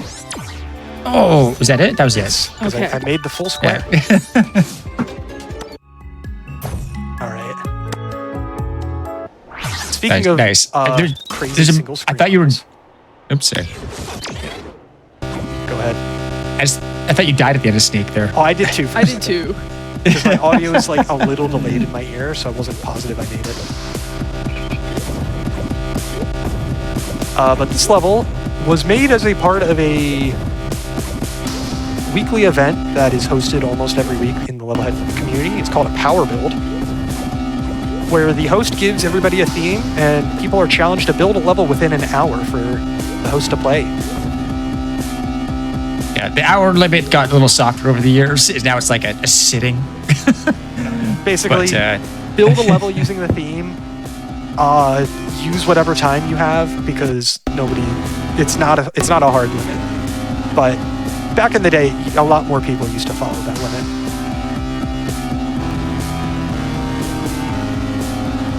But yeah, it's kind of cool to see what can be built within an hour too. Like people got some pretty creative stuff that they put together on like just like a snap of the fingers. Because most people are at the very least able to, if they can't finish a level in an hour, they finish building in an hour, and then they take a little bit of extra time to like upload it and everything. That's usually what happens when I build one, is I finish building at like the 50-minute mark, and it takes me forever to finish actually clearing the level. Yeah, I mean, some people build a level in an hour and then spend 2 hours putting a music track in. That too, yeah.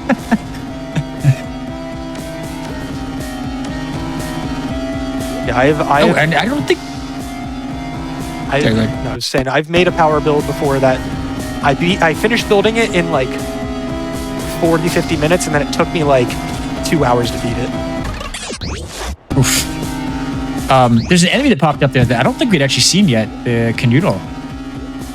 There was a brief Canoodle in Harbinger of the Secret Eye. Okay. But it was literally guys... one small Canoodle. It was not a big one like that. Okay, yeah. But yeah, they shoot stuff out of their head and you can catch it and throw it back at them. They're deceptively, I don't know, sometimes challenging because they have an arced projectile, which in a game that otherwise is fairly straight projectiles can really throw you off.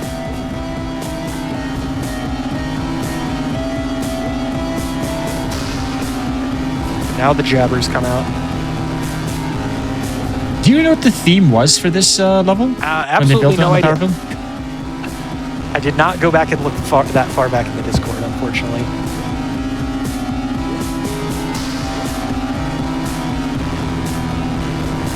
Also, I just realized there's a scary, mean face in the background.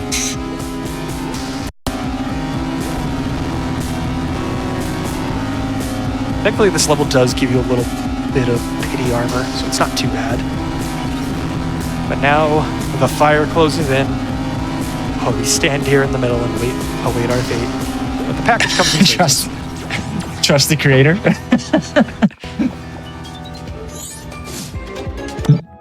Faith tech. All right.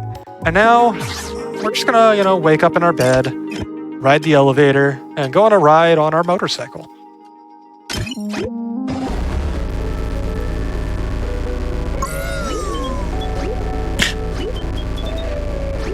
This is simultaneously like a very good, like legitimately a good platforming level, but it's also just really funny as a concept. Because, oh yeah, you're just riding a motorcycle.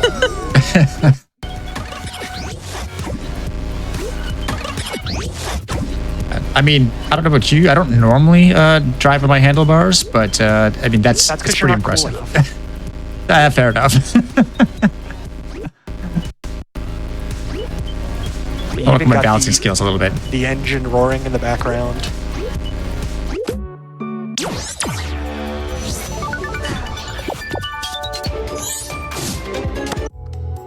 All right, and now we go visit the Cursed Clock Tower. And I imagine nobody's going to have any trouble figuring out what this is inspired by. Even from the name alone, it's pretty obvious, but everyone knows this music. This is also a fairly older level, so I'm surprised you didn't steal the shoe on it. That's because this was actually grinded at a relatively recent time, like within the past year and a half.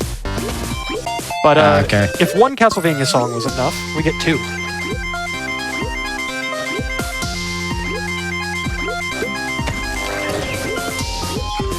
We get Vampire Killer and Bloody Tears, all in one go. And this is a very good example of a difficult casual level that is beatable by anybody. Like somebody who's never played Levelhead before could open this level and beat it if they wanted to put in the time. Like there's nothing crazy about it. Like you're not gonna run into any tech that you don't know how to do. Yeah, just gotta learn to jump real good. Exactly. Which is crazy in a platformer, because I thought we were playing Snake and Punch-Out, but...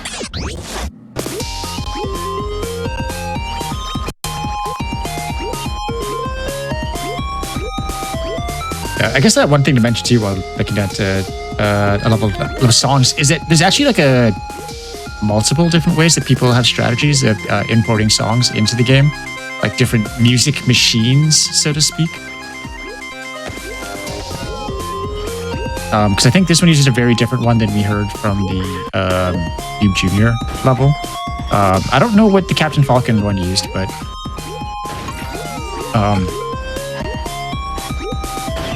yeah, it's pretty impressive, especially as someone who is not a musician, talented person at all. It's pretty impressive people are able to do that. Yeah, I have dabbled in custom music, and by that I mean I have made custom songs and then not had ideas for the levels, so they've sat in my workshop for years.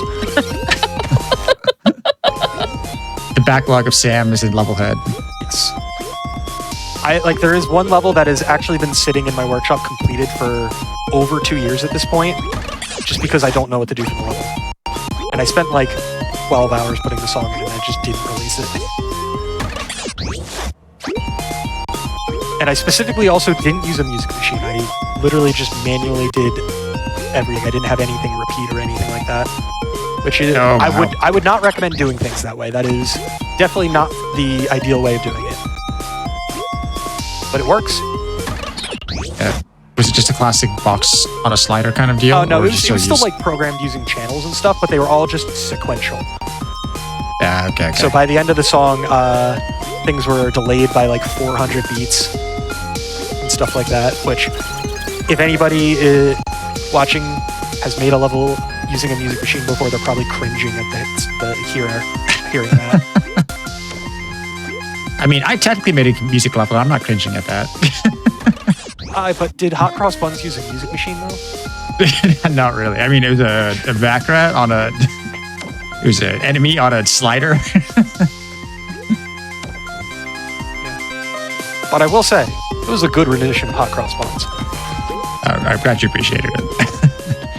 But now we have cleared the cursed clock tower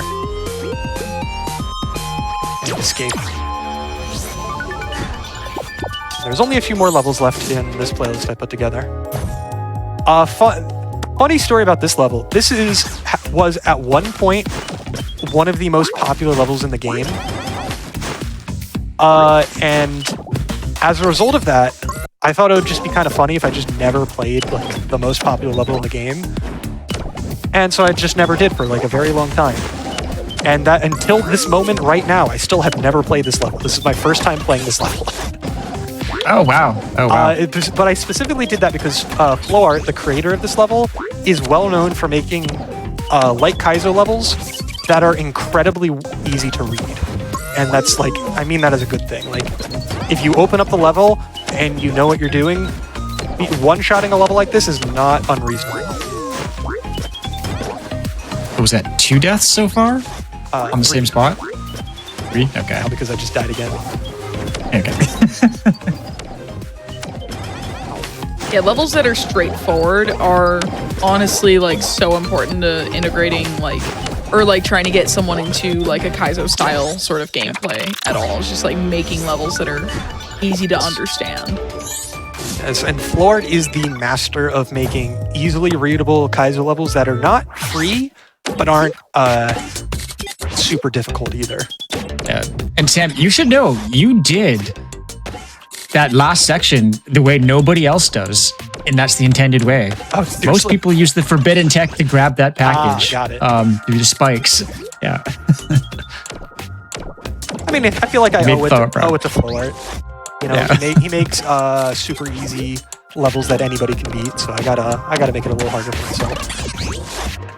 But yeah, everyone jokes about how every FlowArt level is a hold right level. But no, FlowArt... But you are right, it is... Oops, sorry, go ahead. I was saying, jokes aside, FlowArt is legitimately one of the best creators in the entirety of the Levelhead community. And, like, that's not exaggerating at all. FlowArt's the one that made the Punch-Out level earlier, if you didn't notice as well. This level is actually a really good example of the shade in action in a more platformy setting. Like, you can see that rune getting thrown all over the place, and left behind, and using momentum tricks while teleporting. It's really satisfying to watch. Koji is also a creator that is very good at making reasonable Kaizos. definitely not easy, but they're always like, they're never levels that are like unreasonable or super crazy or anything. They might use tech, but they're always, like I said, reasonable at the end of the day, because like, it's very easy to be unfair with Kaizo, but it's harder to make a Kaizo that is good and fair than it is to make a difficult one.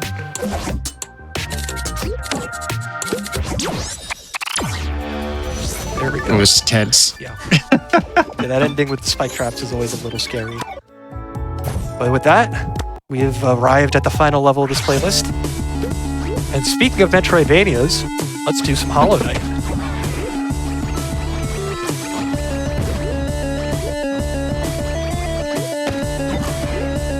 We gotta fight the Nightmare Heart while jamming out the Nightmare King Grimm's theme. So I've never played Hollow Knight, but like that is a really cool like an adaptation or render of like or rendition of a beating heart. Yeah, you did a really solid job of making you feel it. Yeah, it really gets your heart pumping. Oh, there we go. There's also a harder version of this level, which everything is just more insane. Like, the fire that the Cromblers shoot out is like 100 times faster. All the other attacks are also just way more intense. It's very, very crazy. And the boss itself also takes more hits. Like, for reference, I got to the point where I was able to beat this version of the level like either within like 1 or 2 tries every time I loaded it up. Not first try every time, obviously. But you know, I could beat this level reasonably quickly every time I loaded it up. The hard version of the level then took me like another hour.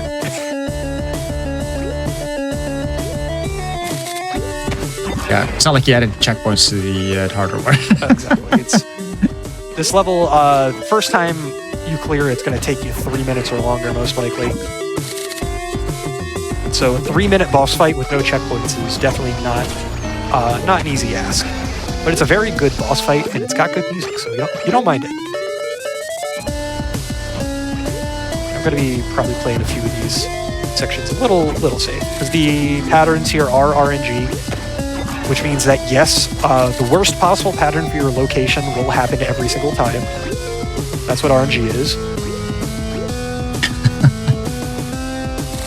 I feel like we gotta get a better acronym for that then. You know, not a better acronym, sorry. Appropriate wording that has RNG. Like, really not nice gamble? I don't know. Really not gracious. Yeah. Like, I remember with the hard version of the level, I was running to the left trying to hit it. The Crumbler came down on top of me and I couldn't react, and I got hit. And it knocked me back. I was like, all right, cool, that's fine. I'll take my hit. I immediately run to the left again. The Crumbler immediately lands on top of me again. I was like, okay, that sucks. I do the same thing again. The Crumbler immediately falls down a third time, all in a row. These are consecutive attacks. And I think I died after the fourth one because they just kept going.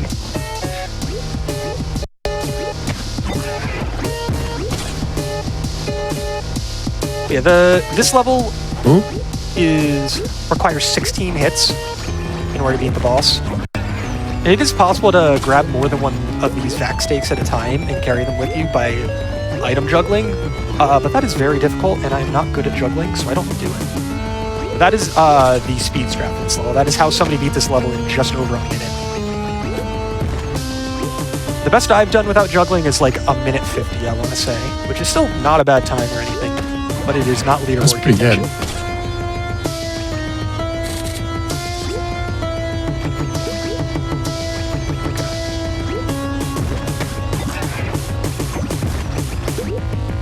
Thankfully, this level does give you armor periodically, so it could be a lot meaner than it is.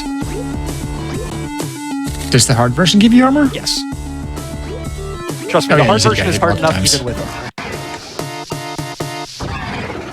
Alright, just like that, we've defeated Nightmare King Grimm.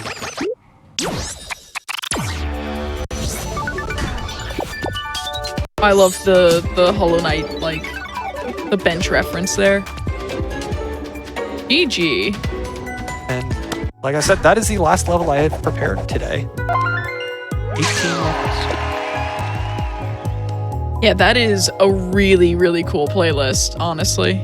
And y'all should you're able to check that out on your Levelhead profile, right? If folks have the game and want to check it out. Yes. Playlists specifically are only on the Butterscotch Shenanigans website, unfortunately. They aren't actually in game. But there's a lot of the Butterscotch Shenanigans website is very easy to go to and manage that kind of stuff. So if you ever if you have this game and you want to check out these specific levels, if you can go to my profile, Illegally Sam. You can easily find me using the creator browser and then going to most ribbons all time, and I'm like 6th or 7th on this list.